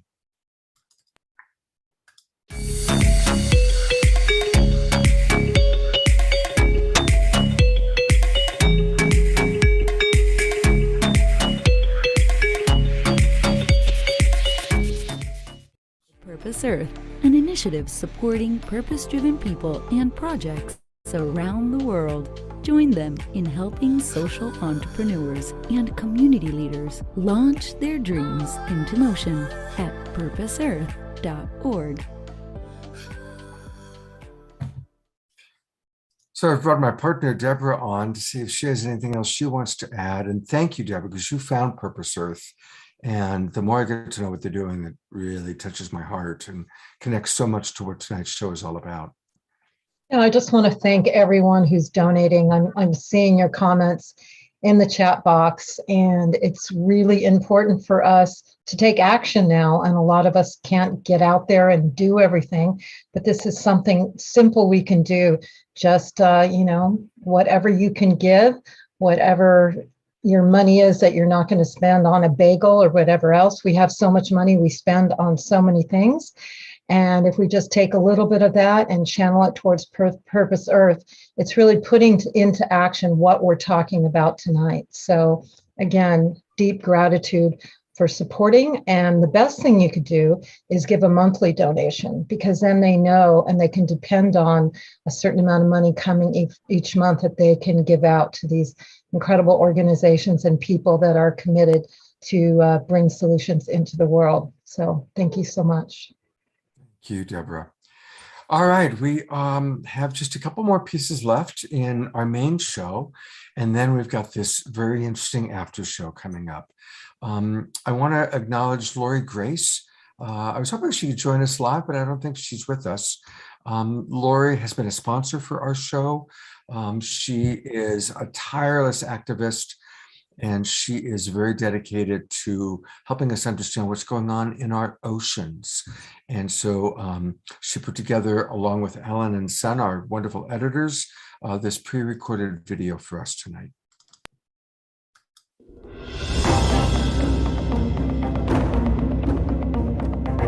Lori, tell us why you're concerned about the state of our oceans.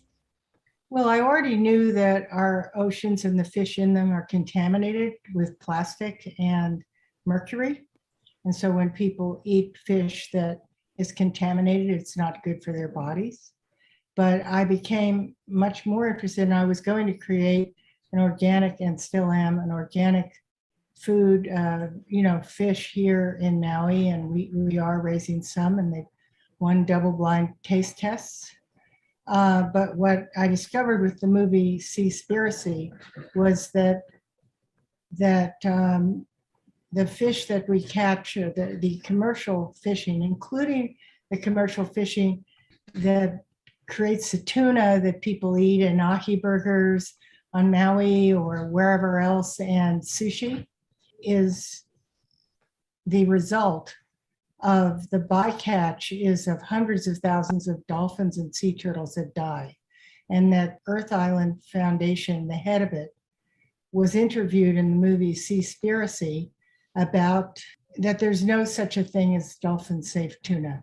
And then when the filmmaker went and followed the money, what you're able to learn was that the fisheries pay dolphin safe tuna in Earth Island money to label their tuna dolphin safe, so buyers will not feel so guilty about eating tuna in sushi restaurants or buying cans. And it's all a game. It's what the fisheries use, much like to get people to eat more tuna, just like the plastic industry. They do their little recyclable triangles. It's all a design. And I was horrified by this. There's currently 300,000 cetaceans, that means whales and dolphins, dying every year because of commercial fishing for tuna. And a good portion of the plastic in the ocean is from fishing nets. And the fishing nets catch a lot of dolphins in them. You can also catch dolphins in longline fishing, 100 miles out from the Hawaiian Islands, right here. Longline fishing, and sometimes they go as long as 60 miles, mostly in other countries, is you put a hook that's baited with fish about every 4 to 5 feet, and then you lay out the longline fishing for miles, and then fish bite it, eat it, and then eventually are hauled in, including the dolphins. It's terrible. So that's disturbing. And I think people who eat sushi need to begin to change their habits if they care about dolphins and whales and sea turtles. That's the other one that goes. And so what are the forms of sushi that we should give up? Ahi, tuna, yellowfin, bluefin, all of them. All forms, because all forms of tuna. Yes. Well, one of the ways that I'm going to try to make it easier is by developing fish that are delicious and not contaminated with mercury and plastic like tuna are, and involve no bycatch. And that is with ethical farm fishing. And, I anticipate marketing them, even though we're very small, marketing them, studying the system of the cost per unit, and then marketing it as an alternative, because the future of fishing is in fish farming. It's also the future of jobs for human beings who are involved with fish, because we're going to be running out of fish with all the bycatch that happens with the all the different fishing fleets by 2040. The countries that are involved in this are almost all of them. In fact, France, who you'd never think is creating by fishing for tuna, they kill 10,000 dolphins every year in their bycatch. Wow. And that's only one small part of the 300,000 that die. But I mean, I never thought that France would be that kind of a country. Japan and Norway. And in the movie Seaspiracy, I learned that the phytoplankton that produce 3/4 of the world's oxygen are nourished by the movements of fish, whales, and dolphins, and also by their feces, as is the coral.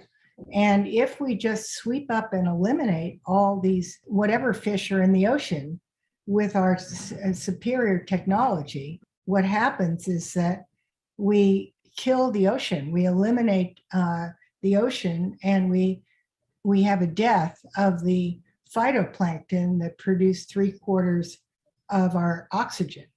So if we really are going to be facing the end of commercial fishing by 2040, and that when you throw a line in the water, you'll be very lucky to get anything, we will be breathing oxygen that is substantially less in quantity and substantially more carbon dioxide. So what kind of happens with that is a kind of sleepiness, a brain fog, and lack of energy.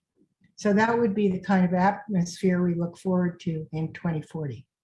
So this is why when I tell people about this stuff and they say, oh, I don't eat fish, this doesn't concern me, and walk away, they don't realize that both vegans and other people, we all breathe the same air, okay? So I am very concerned about this. I'm just very sad that the fishing industry is hiding this. It's all considered highly confidential how much fish you pull from the ocean. There isn't public data. Thank you, Lori.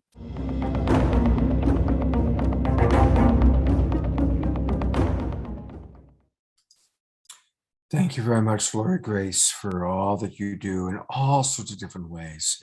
And I also want to thank Alan and Son for the wonderful job they do on editing our promo videos, this video with Lori, adding B-roll, just helping us to visually understand what she's talking about. So Alan and Son do a great job. They're actually with us.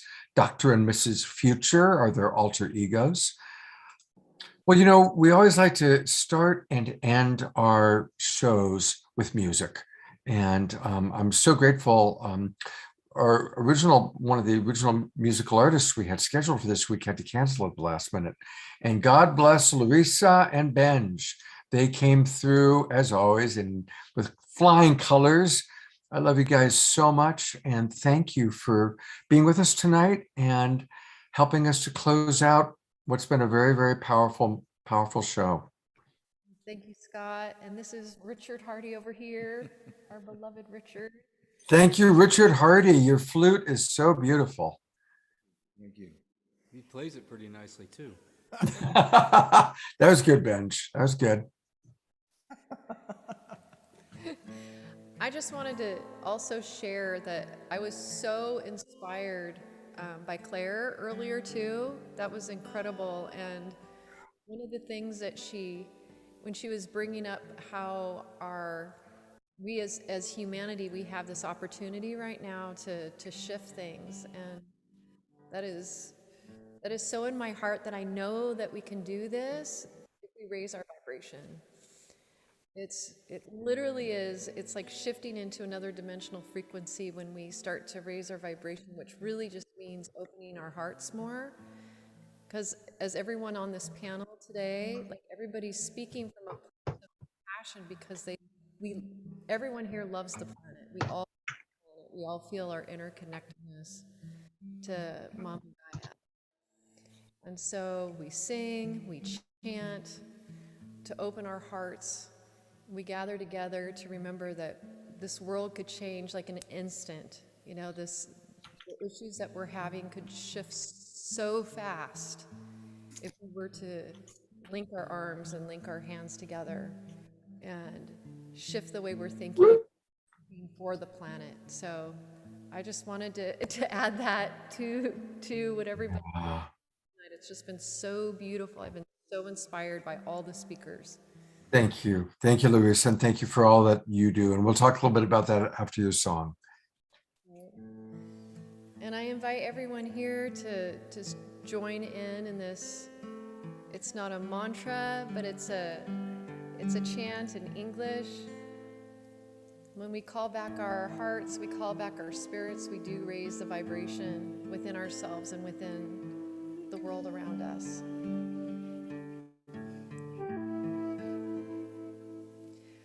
Calling back my spirit, I'm calling back my heart, I'm calling back I'm calling back my heart. Come home, she's calling me. The river returns to the sea. Come home, she's calling me. Just trust the wind beneath your wings.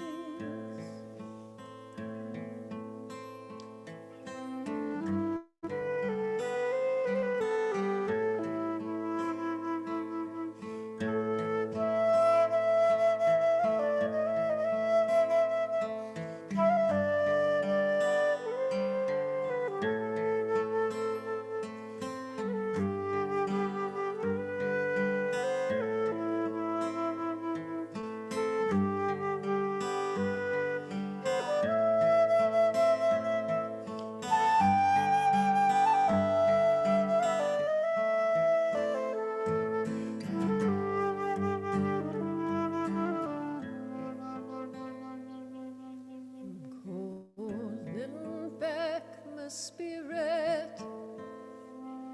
I'm calling back my heart. I'm calling back my spirit. I'm calling back my heart. Come home, she's calling me. The river returns to the sea. Come home, she's calling me. Just trust the wind beneath your wings.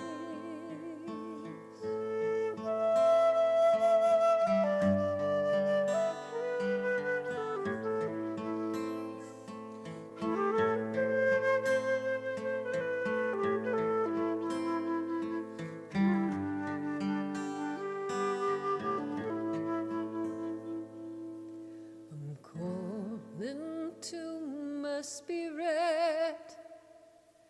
I'm calling to my heart. I'm calling to my spirit. I'm calling to my heart. Come home, she's calling me. The river returns to the sea. Come home, she's calling me. Just trust the wind beneath your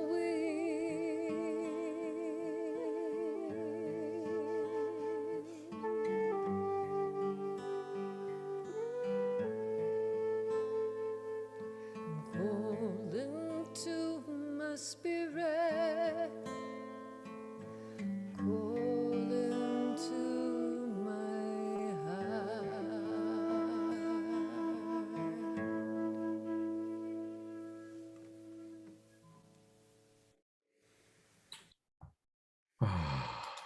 He did it again. So beautiful. Thank you so much. Thank you, Scott. Love you guys so much. I do want to let people know about a couple of things.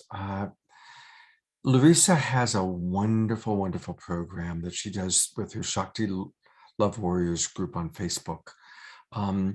It's a live meditation, and they always drop in at 11:11, but it's good to come on at about 11 o'clock because really it goes from around 11 till 11:30. And it's different people leading meditations.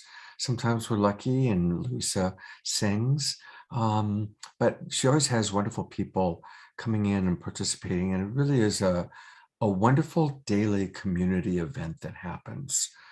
So thank you for doing that, Larissa. It's really, really wonderful. Well, And also, oh, go ahead.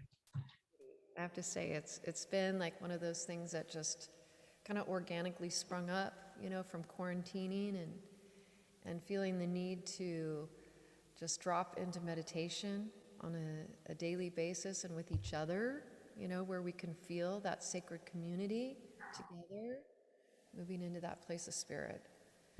No, it's a beautiful service that you provide. So everybody, you can find it on Facebook. Just go to Facebook and pop in Luisa's Shakti Love Warriors group. Then the other thing I want to point out is her single, and it's Let Your Love Flow. Is that showing up properly? Yes, it is. Okay. Again, her music is so beautiful, and you've got this wonderful new single, Let Your Love Flow. Go to louisastowe.qnow.com. That was actually inspired by Mark Sims, and he's been doing to educate and illuminate the world about our brothers and sisters of the stars, the ET. Well, we love Mark, and I know you did a couple of wonderful videos with Mark. So, all right, I promised Jay that we would finish at 8:30. We're at 8:33. So, God bless you. Thank you so much, Larissa, and your wonderful Shakti Love Warriors, Richard, Benj. Thank you so much for being with us tonight, and stick around. I hope you enjoy the after show. And I want to thank everybody who put this main show together. It's been very, very powerful. Thank you, Vineet. Thank you, Deborah. I'm going to just go to gallery view for a moment so we can see all the people that are still with us. There's Matthew with his wonderful 11-year-old daughter. This is who this show is all about. It's for you. It's for the next generation. So thank you, Alan and Son. Thank you, Vineet. Thank you, Deborah. Thank you, everybody, for putting this amazing show together. It's really been very, very special. And now it is time for the after show. And so I'm turning things over to Jay Mayer. And Jay, tell us what you've got planned. And you're muted, Jay. You're muted. I plan to unmute myself. That's a good start. And we could start recording. We're recording. Okay, good. So welcome to the after show, which was one of my many ideas to help, because there's so much valuable content here and our message is so important. And I love the concept of the global peace tribe prospering and thriving. And we already have a worldwide audience, but really overnight, we could double, triple. I'd like the show to go viral, and that's what I want is, as they said earlier, it's consciousness. That's the thing that the world needs, to put us on track. So I'm going to play a little video for you here, kind of kick us off. Take 1 second. Let's see here. Hopefully it's the right one.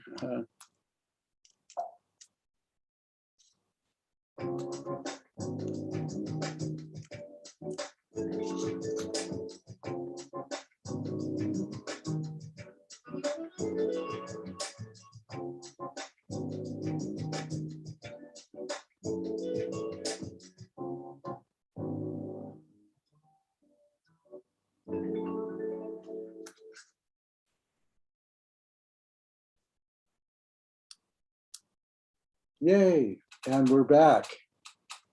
So I have some very exciting friends here that, let's see if I can see them on my gallery here. We have Kike, and that's Kike there. Let's see here. Am I able to, control this, who's sharing?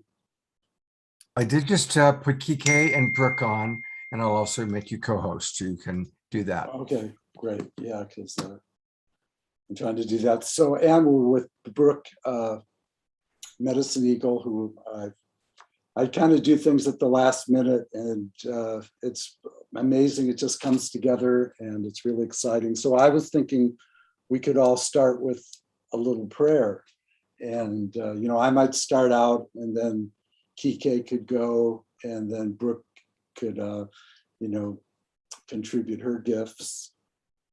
I don't know if Kike has his drum handy, but if you do and you feel like using that, feel free. So I'm just going to say a quick offering, like 2-3 minute kind of beginning here. So I'd like to bless the Global Peace Tribe and everyone watching this. And I'd like to bless our families and our finances and our health and that of the planet. This is such a great time that we're living in, and this is the time, we're here now. This is the golden age. We've already started, and the darkness, the dawn is dawning. We can see the light. So I want to thank you. This is a very sobering topic tonight. We're going to talk about nuclear testing and historically bad weather. And I was wondering, Kike, if you'd like to say a few words, and we come back later and you can say some more. Well, it's an honor to be on the show. I've been watching it, so it's very fascinating. And the people that you have there, which I honor being in their presence and all that. Lately, I've just been observing and watching and listening.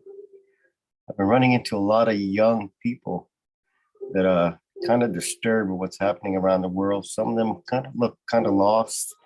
And for some reason, I found myself all week embracing all these young people that I remember they were little children, and now here they are, young adults, and they're looking for direction spiritually.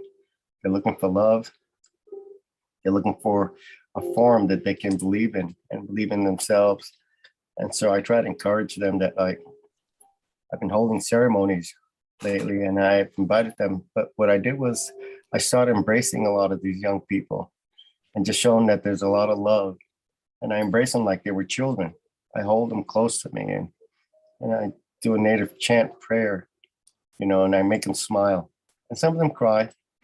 And it's weird because I'm making stops all over around Marin, and I've been running into all these different young people for some reason where I stop. And they come walking to me and they says, I remember you when I was a little child. Do you remember my parents? And I said, yes, I do. And they tell me the stories, whatever. I won't go into it, but I've invited a lot of them because October 23rd is going to be that big ceremony I told you about. And thanks to a lot of women who put it together, different women organizations, there's a lot of people supposedly coming to it. And it's going to be a healing ceremony for the earth and for people and people that are sick. And right now, I've encountered many women with cancer, really bad. And they're trying to fight and survive. And as far as they know right now, there's no hope. But I said, there is. You need to let me embrace you. Let me bring you into the circle of prayer, into the 4 directions of the grand circle of life. And that's the best that I can do. And some I have pictures that I'm going to put on the altars. And for me, it's a lesson, every step that I'm doing lately, it's something new that arises, and I welcome it because some of it I remember, some of it is new. Excuse me, Kike, I'm just jumping in. I was wondering, could you just lead us in a prayer? Because you're such a powerful prayer leader. Can you talk to our audience and help us? Yeah. So I got reminded of a prayer. It's about the fire within our soul in this earth. And it's like, Eo na ne na ne ya, Eo na ne na wa ya, Ya he na yo ka se na ya, Ya ho na wa na ya. All my relations. Oh, thank you. Appreciate you very much and how much you care for people. He's working with the Native Americans on the reservation, trying to help the kids, to get their heads straight. And I was thinking we could maybe bring Brooke up now, and she could say a few words. Gosh, thanks so much for those wonderful words in that prayer song. That's really, really special. I think it's wonderful that I love the thought of you I think you were saying you literally hugged and held these young people. And one of the things I think, I try to look, a lot of our people tonight, these wonderful people that have been sharing, have really been talking about what the real problem is. And one of the things I see is that people are missing something. They're needing something. They're wanting something. They don't have something. And I really feel like that's that love, that touch, that connection. And one of the things, of course, that's happened recently is that, the powers that be have basically divided us out. And I think that coming together in community and that kind of embrace and connection is so vitally important. And, in the old days, the way that I was taught is that the shamans, the medicine people of the tribes, they were not just, they were always about connection and deeper connection to things, but they were not just about connection to spirit and the invisible. They were also about connection to the vital life and the energy of life that lived in all our relations around us. And part of their work was to make sure we stayed in balance. And I think one of the sadnesses and what we see, because we don't have that many medicine people, and you might even say shamanic practitioners, if you want to speak of it that way, is that it's been easy for us to get lost. We haven't had the guidance that we've needed to be reminded to make that connection. And I think the thing is, when we make that connection to nature, to all our relations, to the trees, to the animals, a little dog that just came in that I got to pet. When we make that, there's a fullness that comes into our heart. And when we have that fullness of connection and unity and a feeling that we're family, it makes such a difference. White Buffalo Calf Pipe Woman who brought the Chanupa, she was speaking to us again and again and again about the fact that scientists now are talking about, which is that we are related, we are connected to, we are one with everything. And when we can begin to feel that, then I think we have less of that need to buy things and to consume and to get something and the other part of it is, I think, is that when we come together in unity and connection and support of each other, then, that's the way humans have been down through time. In our tribal people, there were often groups of about 20 that were like a little family, extended family, small clan. And that you were in that group, you were held by it, you were cared for by it, you were guided by it, you were in it, you couldn't even be out of it. And so that feeling gave us a kind of security. But one of the things I think that's happening now is that we don't have that connection. We're not sure like what could happen. We're often alone. Our parents are here or there, and our friends maybe, who knows what they would do. And we have a sense of insecurity and that no one's there for us. And in some ways, our society is built like that now. But I think that it's so important for us to begin to be there for other people, to really be there for other people, to make those connections and to embrace and to do the kind of things that our wonderful man was speaking of, and to make those connections and to really begin to connect with each other as a human family, and also with what's going on around us. And another one of the issues I see is that it's really hard to get it, that there's this calamity, there's this incredible slide toward extinction going on, because it's like, well, we walk down the same street in town and it kind of looks the same. And what I think is so important is for us to get out and touch the larger reality, because I'll tell you just a quick little personal story. I was raised on a ranch on the Crow Reservation, my dad's original Indian allotment. And there were beautiful little springs there, and I called them blackbird and garter snake ponds. They were these kind of little murky ponds, but there was just this rich life around them. And when I got to go back there 15 years later, absolutely gone. All of those springs, all of that water, it was all dried up. And for me, it just struck home. It's like, oh my gosh, it is drying up.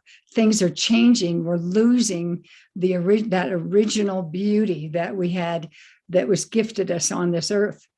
And, I've had the opportunity in the last week or so to drive from Oregon here to Southern Colorado and then Montana and back. And, I look into the fields and see animals out there trying to get something to eat in the dirt.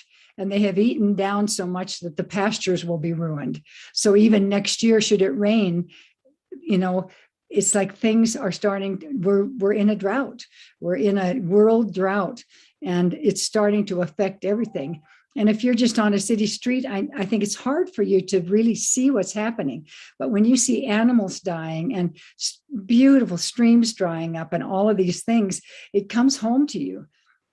And I think we need to really bring it home to ourselves in a way that we care enough to do something. And I think that doing can be very powerful. If it's a monthly commitment to something like's been offered here, with the purpose group, do something, make a commitment and do something. And I would suggest that you do something that hurts a little bit, that bothers you a bit, that challenges you. And, for some people, it might be not having that cup of coffee in the morning. I mean, do something, make a difference. I have friends that I ask to stop using the dryer sheets that have the neonicotinoids in them that are killing the insects. We've killed 70% of the insects and we'll die ourselves if we kill more of them. And, I don't like my clothes to be staticky.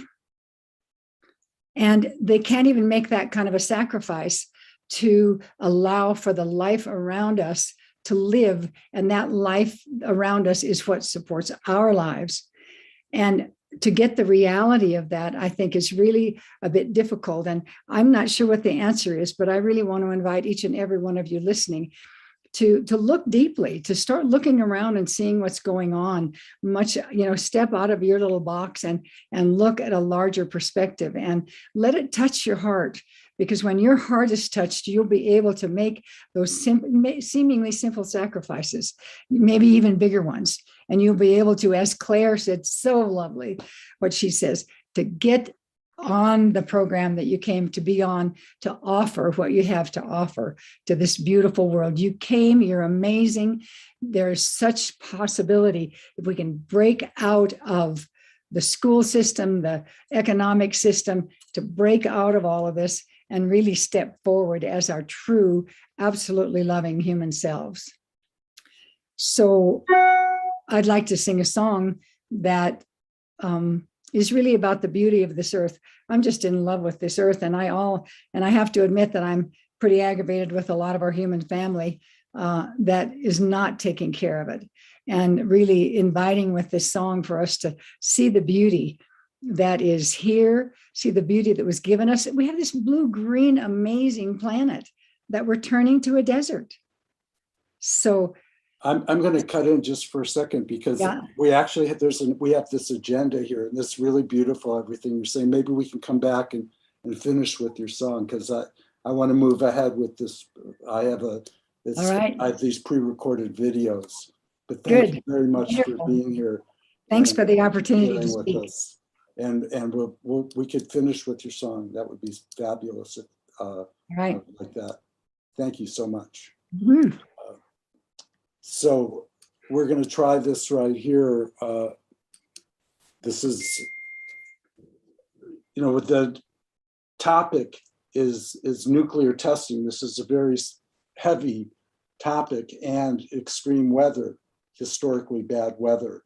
So I just wanted to get to that, and forgive me for, that's all right. Your conversation. But here's the first video. That I have like 3 videos that I made. I've been studying this phenomenon for 25 years. This is the East Coast blizzards.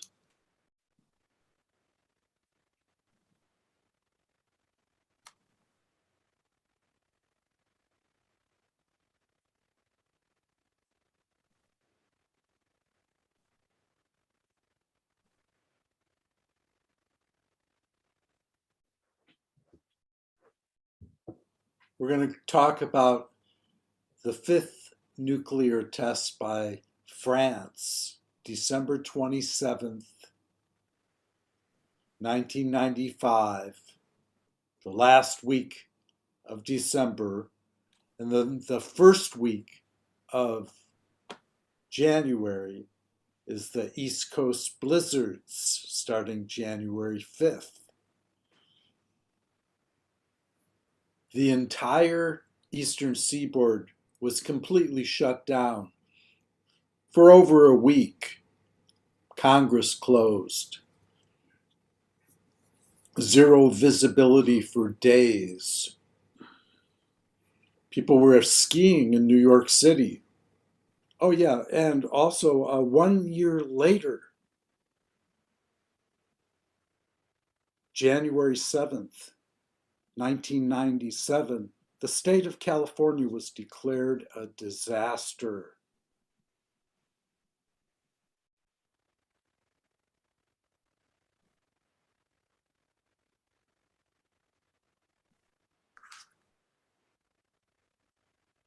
It was called El Nino.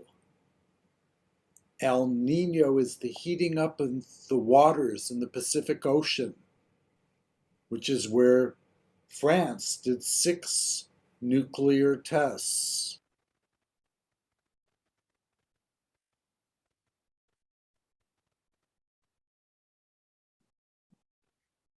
Six nuclear tests. Water is heated up. 1997 at exactly the same time, El Nino. This is special report. 1997, homes not far from this spot right here in Rio Linda were underwater. In January 1997, parts of Northern California looked like the middle of the ocean. They called it the 100-year storm. There's a lot of homes underwater here, and that's devastating. Torrential rains pushed already swollen reservoirs over the edge. Levees failed from Moulton, where a family stranded on a rooftop waited for rescue. Al Akins remembers the 97 floods like yesterday. Rising waters flowed into his house. A boat came and picked his family up on the porch. They're talking about El Nino this year. Could be bad news for us. We're paying attention with all the talk.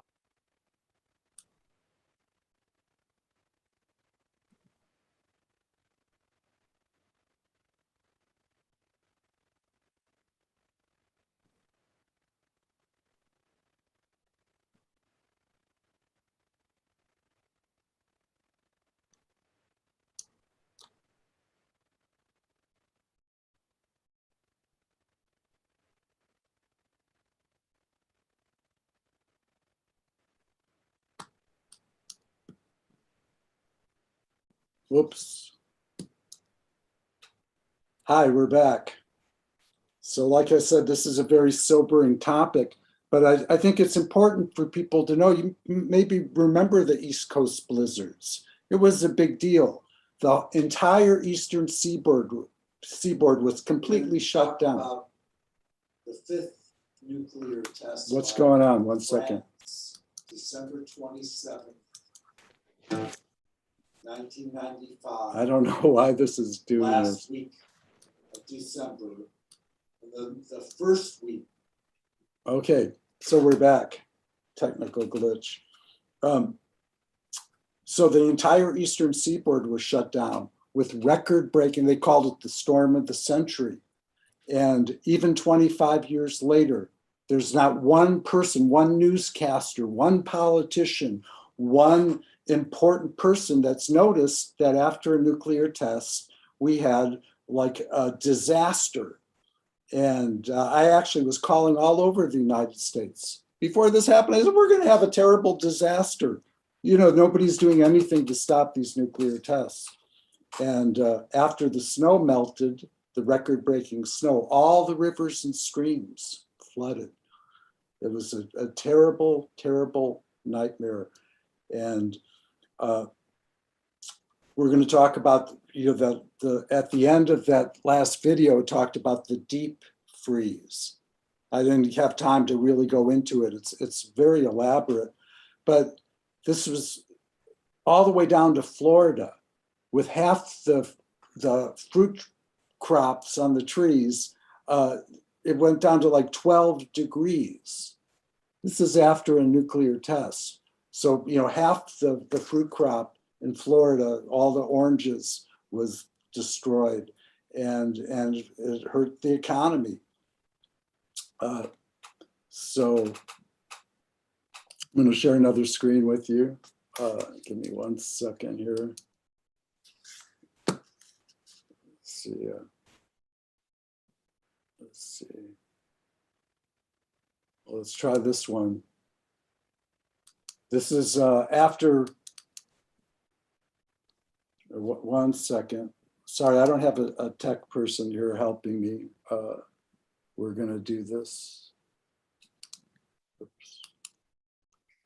Okay, so the intro to this was September 3rd, 2017. There was a the last nuclear test by North Korea. 2 weeks later, Puerto Rico was destroyed. This is important because we all saw it in the news about Puerto Rico, but nobody mentioned that a nuclear test happened right before that. So here's some information on that. Hello. This is a very important and sobering topic, and it has to do with the weather. How we love a beautiful spring day, and the seasons, aren't they wonderful? And you might remember a few years ago, you'd watch the news and you go, what's up with the weather? When there are hurricanes of historic proportion and record-breaking heat and cold and winds, there's a direct correlation to nuclear testing and Puerto Rico being destroyed. The first pictures now coming in from Puerto Rico after taking a direct hit. Hurricane Maria slamming into the island, and as you heard, one official saying the island is destroyed. Maria is the first Category 4 to hit there in nearly a century. 150-mile-an-hour winds ripping buildings apart, knocking out power everywhere. All of the electricity is out tonight. People ordered to stay inside until at least tomorrow amid fears of more massive flooding to come. And the satellite image tonight showing Maria's massive size, dwarfing the island. No part of it was spared. ABC's Victor Akendo leading us off from San Juan tonight. So this is what we're talking about, is the September 3rd test, 2017, by North Korea.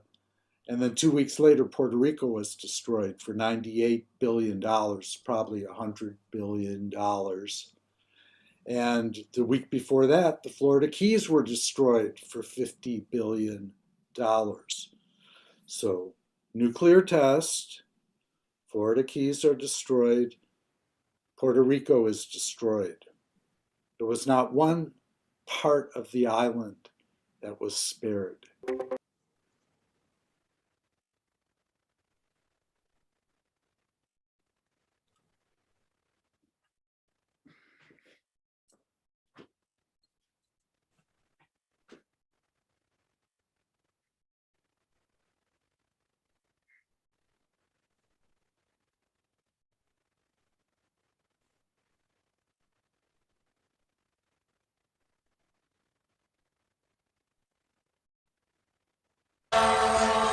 A flash flooding siege in the Northeast. States of emergency in New York, New Jersey, and Pennsylvania. Multiple deaths reported as the remnants of Ida merged with the front to produce chaos. For the first time in recorded history, the National Weather Service issuing a flash flood emergency for all 5 boroughs of New York City. More than 7 inches of rain in just a few hours. The Western Hemisphere's busiest subway system shut down. Waterfalls pouring down station stairs, trains pulling into fine platforms submerged. People wading through waist-high water. Above ground, stranded cars and water rescues everywhere. FDNY members rescuing someone who has been trapped in that Jeep for now well over an hour. Our New York station, WABC, right there as a man was finally brought to safety. And at Newark Airport in New Jersey, the wettest day ever recorded. Flooding taking over baggage claim terminals, hundreds of flights canceled. The reason that I'm telling you this is because September 3rd, 2017, there was a huge nuclear test by North Korea, and September 3rd, 2021, Hurricane Ida devastated New York, the whole eastern seaboard there, Pennsylvania, New Jersey, other places. And I believe that it's not a coincidence. In my studies of nuclear testing and extreme weather, the Earth remembers events that happen in yearly cycles.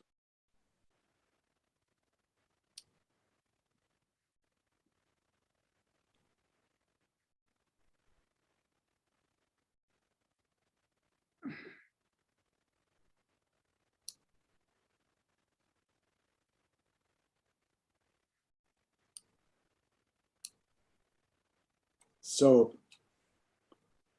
I know this isn't, this is a very heavy topic. And I wish that it was common knowledge. That's why I'm doing this, is because we have a right to know. People have a right to know that there's a relationship between nuclear testing and this climate change. There's been 2,056 nuclear tests in the last 70 years. And the glaciers are melting. And I haven't heard one expert mention one time that that maybe there's a relationship, between nuclear testing and the water, hundreds and maybe 1,000 tests in the water and the atmosphere, and the glaciers are melting. So this is very sobering because, sea rise, the water is rising. Florida is going to be submerged. They say New York City's in serious trouble. We just saw it on the map right there. It's not like something in the future.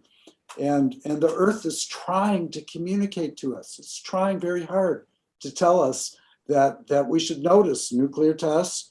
Puerto Rico's destroyed on the same day. Years later, 4 years later, New York, basically, that's destruction, that's havoc with the environment. So, I guess I'm going to play a song for everybody here, kind of, that's appropriate. Let's see here. It's called Let There Be Rain. And I'll have that for 1 second for you.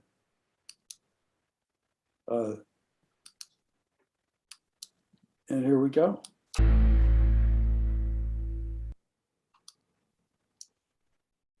All right.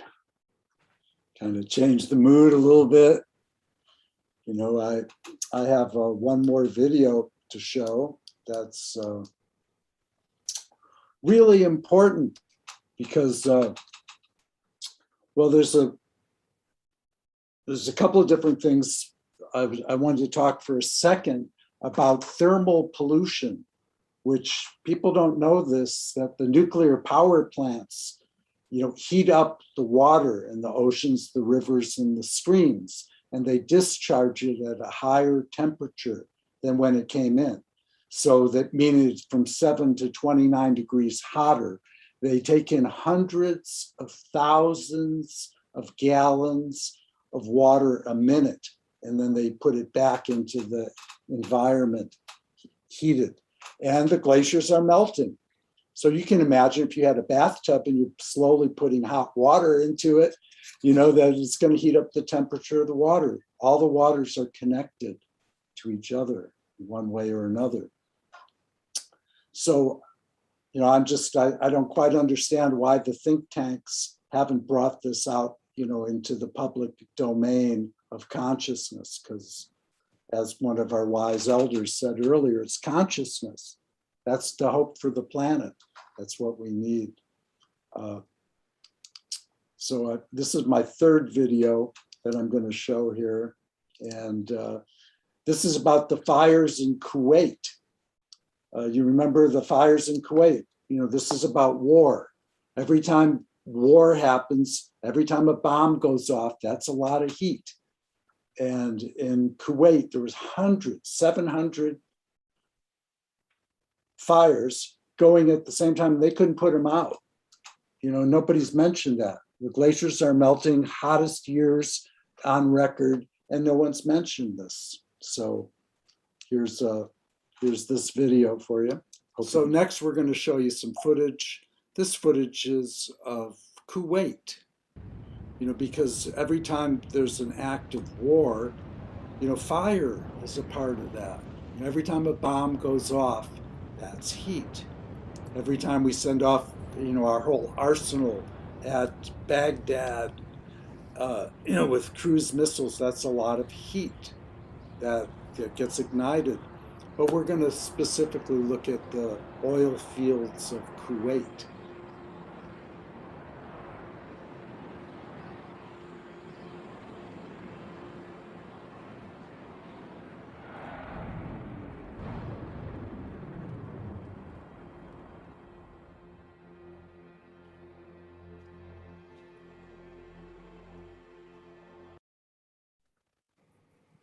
War melts glaciers too.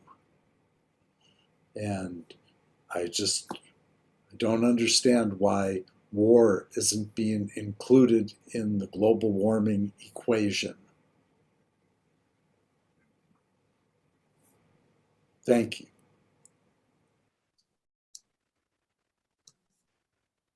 And we're back.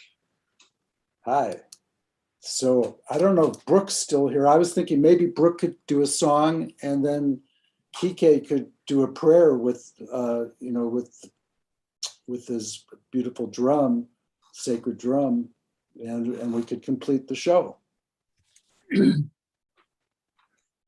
that sound like a good plan? All right. So I wanted to sing this song that's really about the beauty of the earth, and that not only can we walk in it and see it, that we have the responsibility to create it. I don't have a drum here with me tonight. I'm pretty tired, but I'm glad to offer this song. Walk in beauty, it's all around you. Walk in beauty, let love surround you. Walk in beauty, make it around you.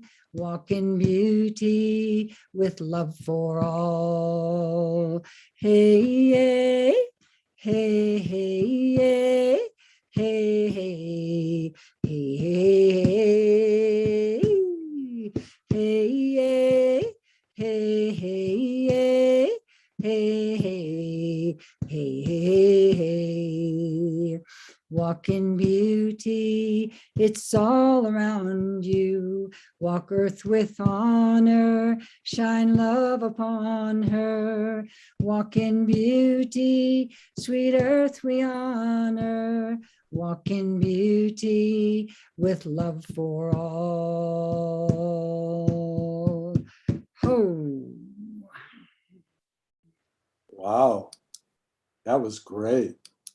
I love that. I love your music. I've heard a few songs that you've done. We actually used some of it for one of my wisdom jewels. All right. Well, I'd love to have people go to my website. It's medicineeagle.com. Very simple. And they can get some music there. And I'd love to share it with them. Do you have like a short prayer? I really, just for the planet, for the people, for the animals, for the trees, for the future. Or maybe that's Kike's moment here. Would you like me to do something for you? Are you ready, Kike? Yes. Here we go.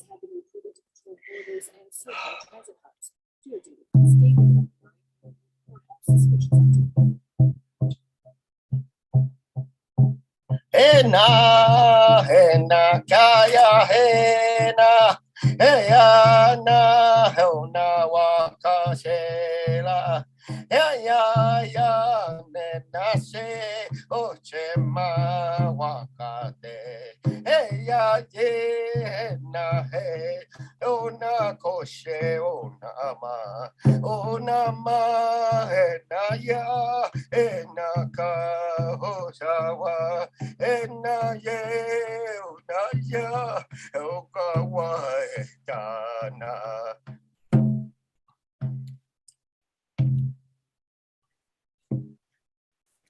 That was about asking to let our hearts open and heal the wounds.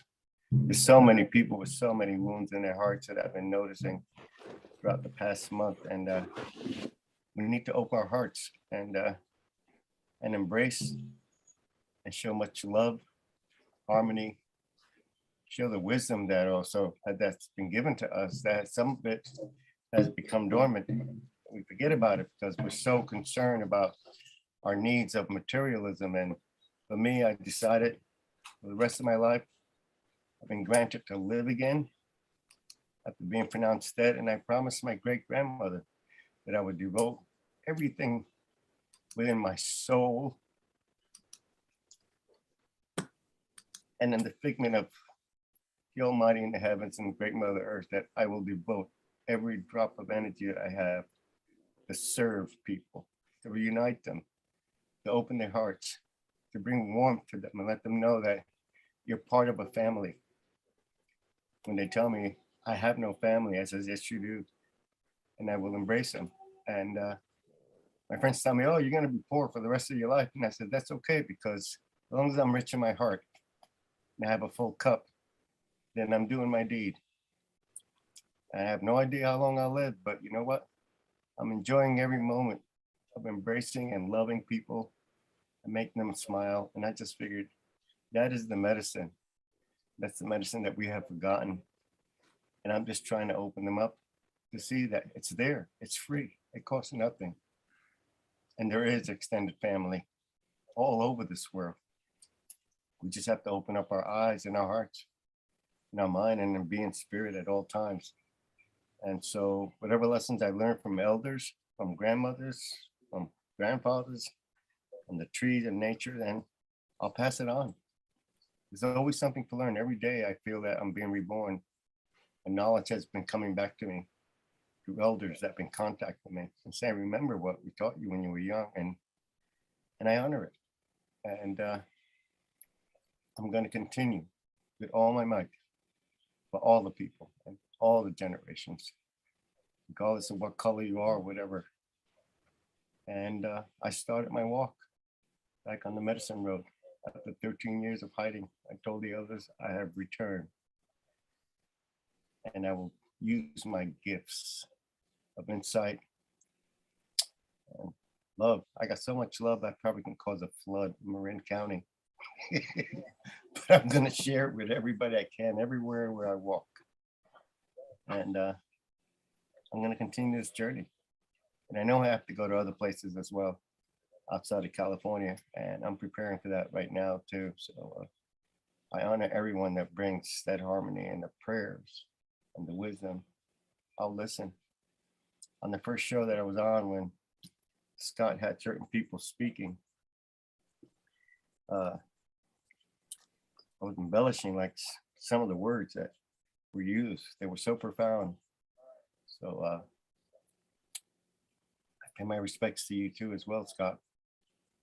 And maybe someday I get to speak more with you, but also Jay bringing me into this, and this fantastic grandmother that's sitting in front of me that can see you.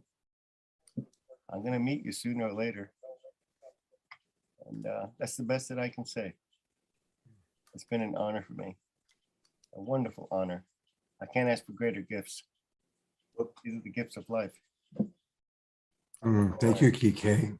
Really feel your dedication. I could feel your tears as you were talking, you know, that right under the surface, talking about your dedication for how you're going to spend the rest of your life. And that's very, very powerful. And I know that Brooke also has a very similar vision. So it's all I can give. It's what I have. The wealth is in my heart and soul. And those are my wealth. That's my riches. And the people that I encountered, those are the jewels of life that I had to learn the hard way on my deathbed. And it came to me. My grandma said, someday you'll learn it. And you'll find out what's the jewels of life. It's not what you possess. And one day it came to me after I came out of deathbed, and I realized it was all the people that I've shared tears with, people that I have embraced, people that have shared pain with and walked with them. And I realized these are the gifts. These are my jewels. Nothing else matters. And I learned those are the jewels of life. Speaking with you, speaking with Jay, listening to everyone who has spoken before on your show, and everything around me, everything that lives, everything that breathes.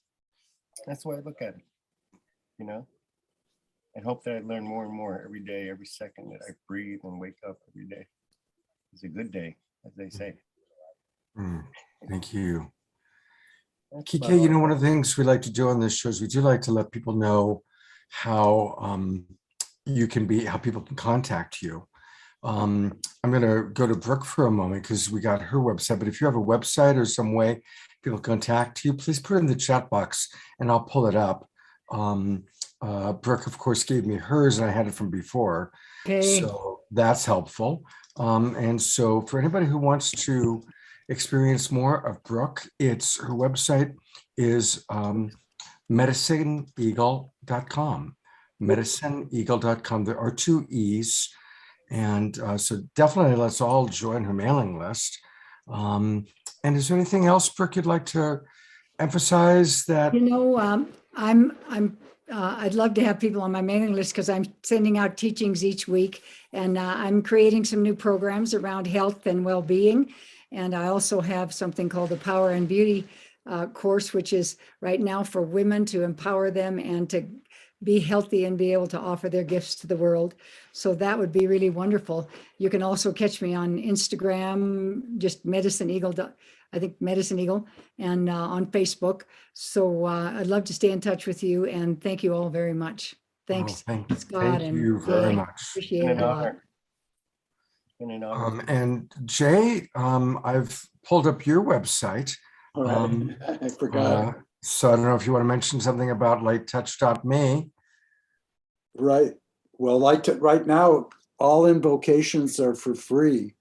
And at some point, we're going to start charging, a lot of money for some of these courses. We're going to always give away things for free. But the exponential financial blessings invocations, where we call on invisible, higher beings and good benevolent forces to bless our invocations. And light touch is, we use feathers for light touch, which is right in alignment with the Native American traditions of using feathers. And, there's nothing lighter than, feathers are light, they blow in the air. And, birds fly with feathers.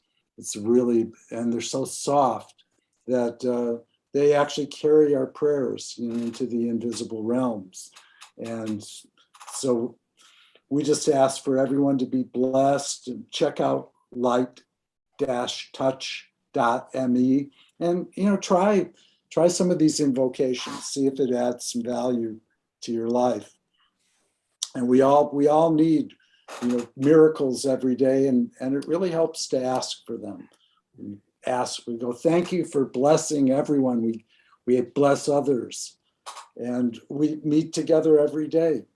So anybody who wants to share blessings and circulate blessings, please, get in touch with us at the website. I'll put it in the chat room. All right. Thank you, Jay. Thank you, Scott. You did a great job tonight. Thank you. Wonderful. It was a powerful show. It was a powerful show. Jay, do you mind if I show the promo video for next week? No, I'm complete. Okay. Well, thank you again, Jay, for a beautiful after show and for bringing Brooke and Kike. And Kike, again, if you want to put it in the chat box, anything for me to go to, I'll show people that after this promo video. Yeah, but here, I have someone who's getting ready to make a website for me that they want me to have. And I said, okay, I feel as long as it helps. All right, well, definitely as soon as you have that, let us know so we can promote it. Yeah. And here is the promotional video done by Alan and Son for next week's show. Let me make sure that I've got screen share on. Oh, yeah, I got sound on. Here we go. This is what we're doing next week. It's going to be a great show. Hey, it's Scott Katamas here, and I want to have a quick 1-minute conversation with you. How's the quality of your health? How's the brain doing? Get foggy sometimes? Get tired, lethargic?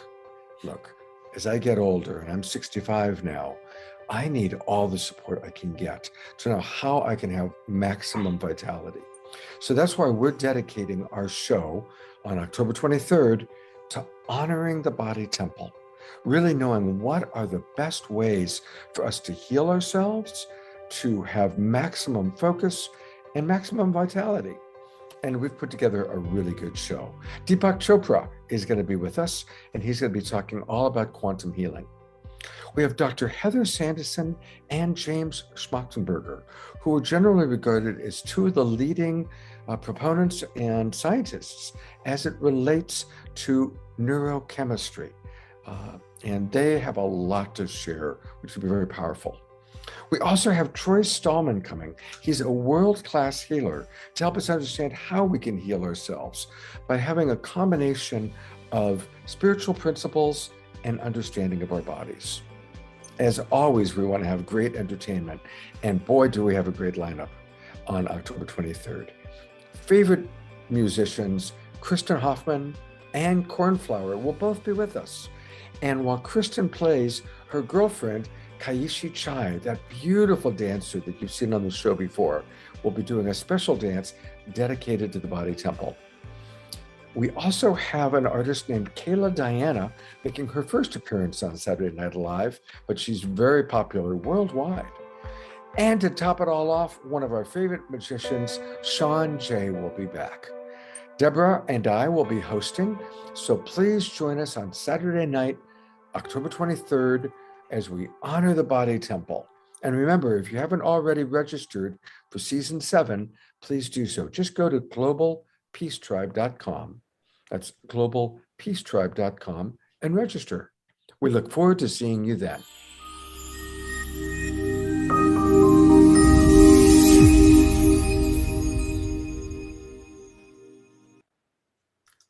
All right, so I've got my feather. I'm going to do my light touch and wind down for the night, get ready for tomorrow.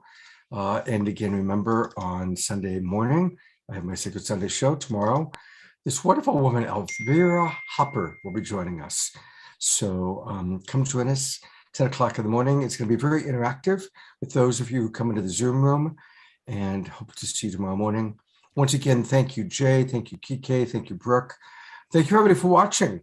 Matthew and his, I love Matthew and his daughter. There they are. I'm going to put them on for a second. There they are, 2 generations that are very precious to us. So thank you, Matthew. Thank you, Sophie. It's good to see both of you. God bless you. Thanks for staying up late.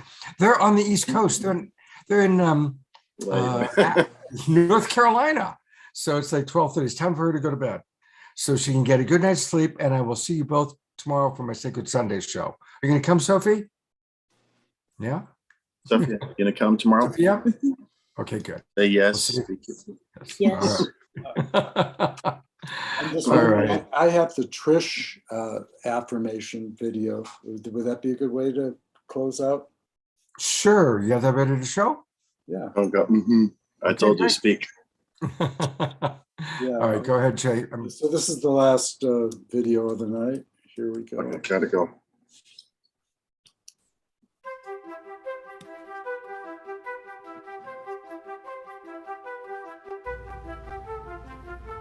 Blessings to all Light Touch partners. Blessings, blessings, blessings. Thank you. Thank you. Thank you for blessing our blessings. Miracles, blessings, blessings. May my Light Touch partner be blessed. Thank you for divine love. Thank you for divine love. 10,000 thank yous. Thank you. Times 10, times 10, times 10, times 10. Thank you for divine appointments. and meaningful synchronicities for transforming my relationships. Thank you for spiritual wellness. Thank you, thank you, thank you. Thank you for miracles and good fortune. Thank you for exponential financial blessings. Thank you for divine love. For divine love. May all my relationships be blessed. May all my relationships be blessed. My relationships be blessed. Great. Well, thank you, Jay Mayer. Thank you, Light Touch. Thank you, everybody, for watching. Please do share these out with everybody, and we'll hopefully see you tomorrow morning. God's blessings and have a beautiful, beautiful evening.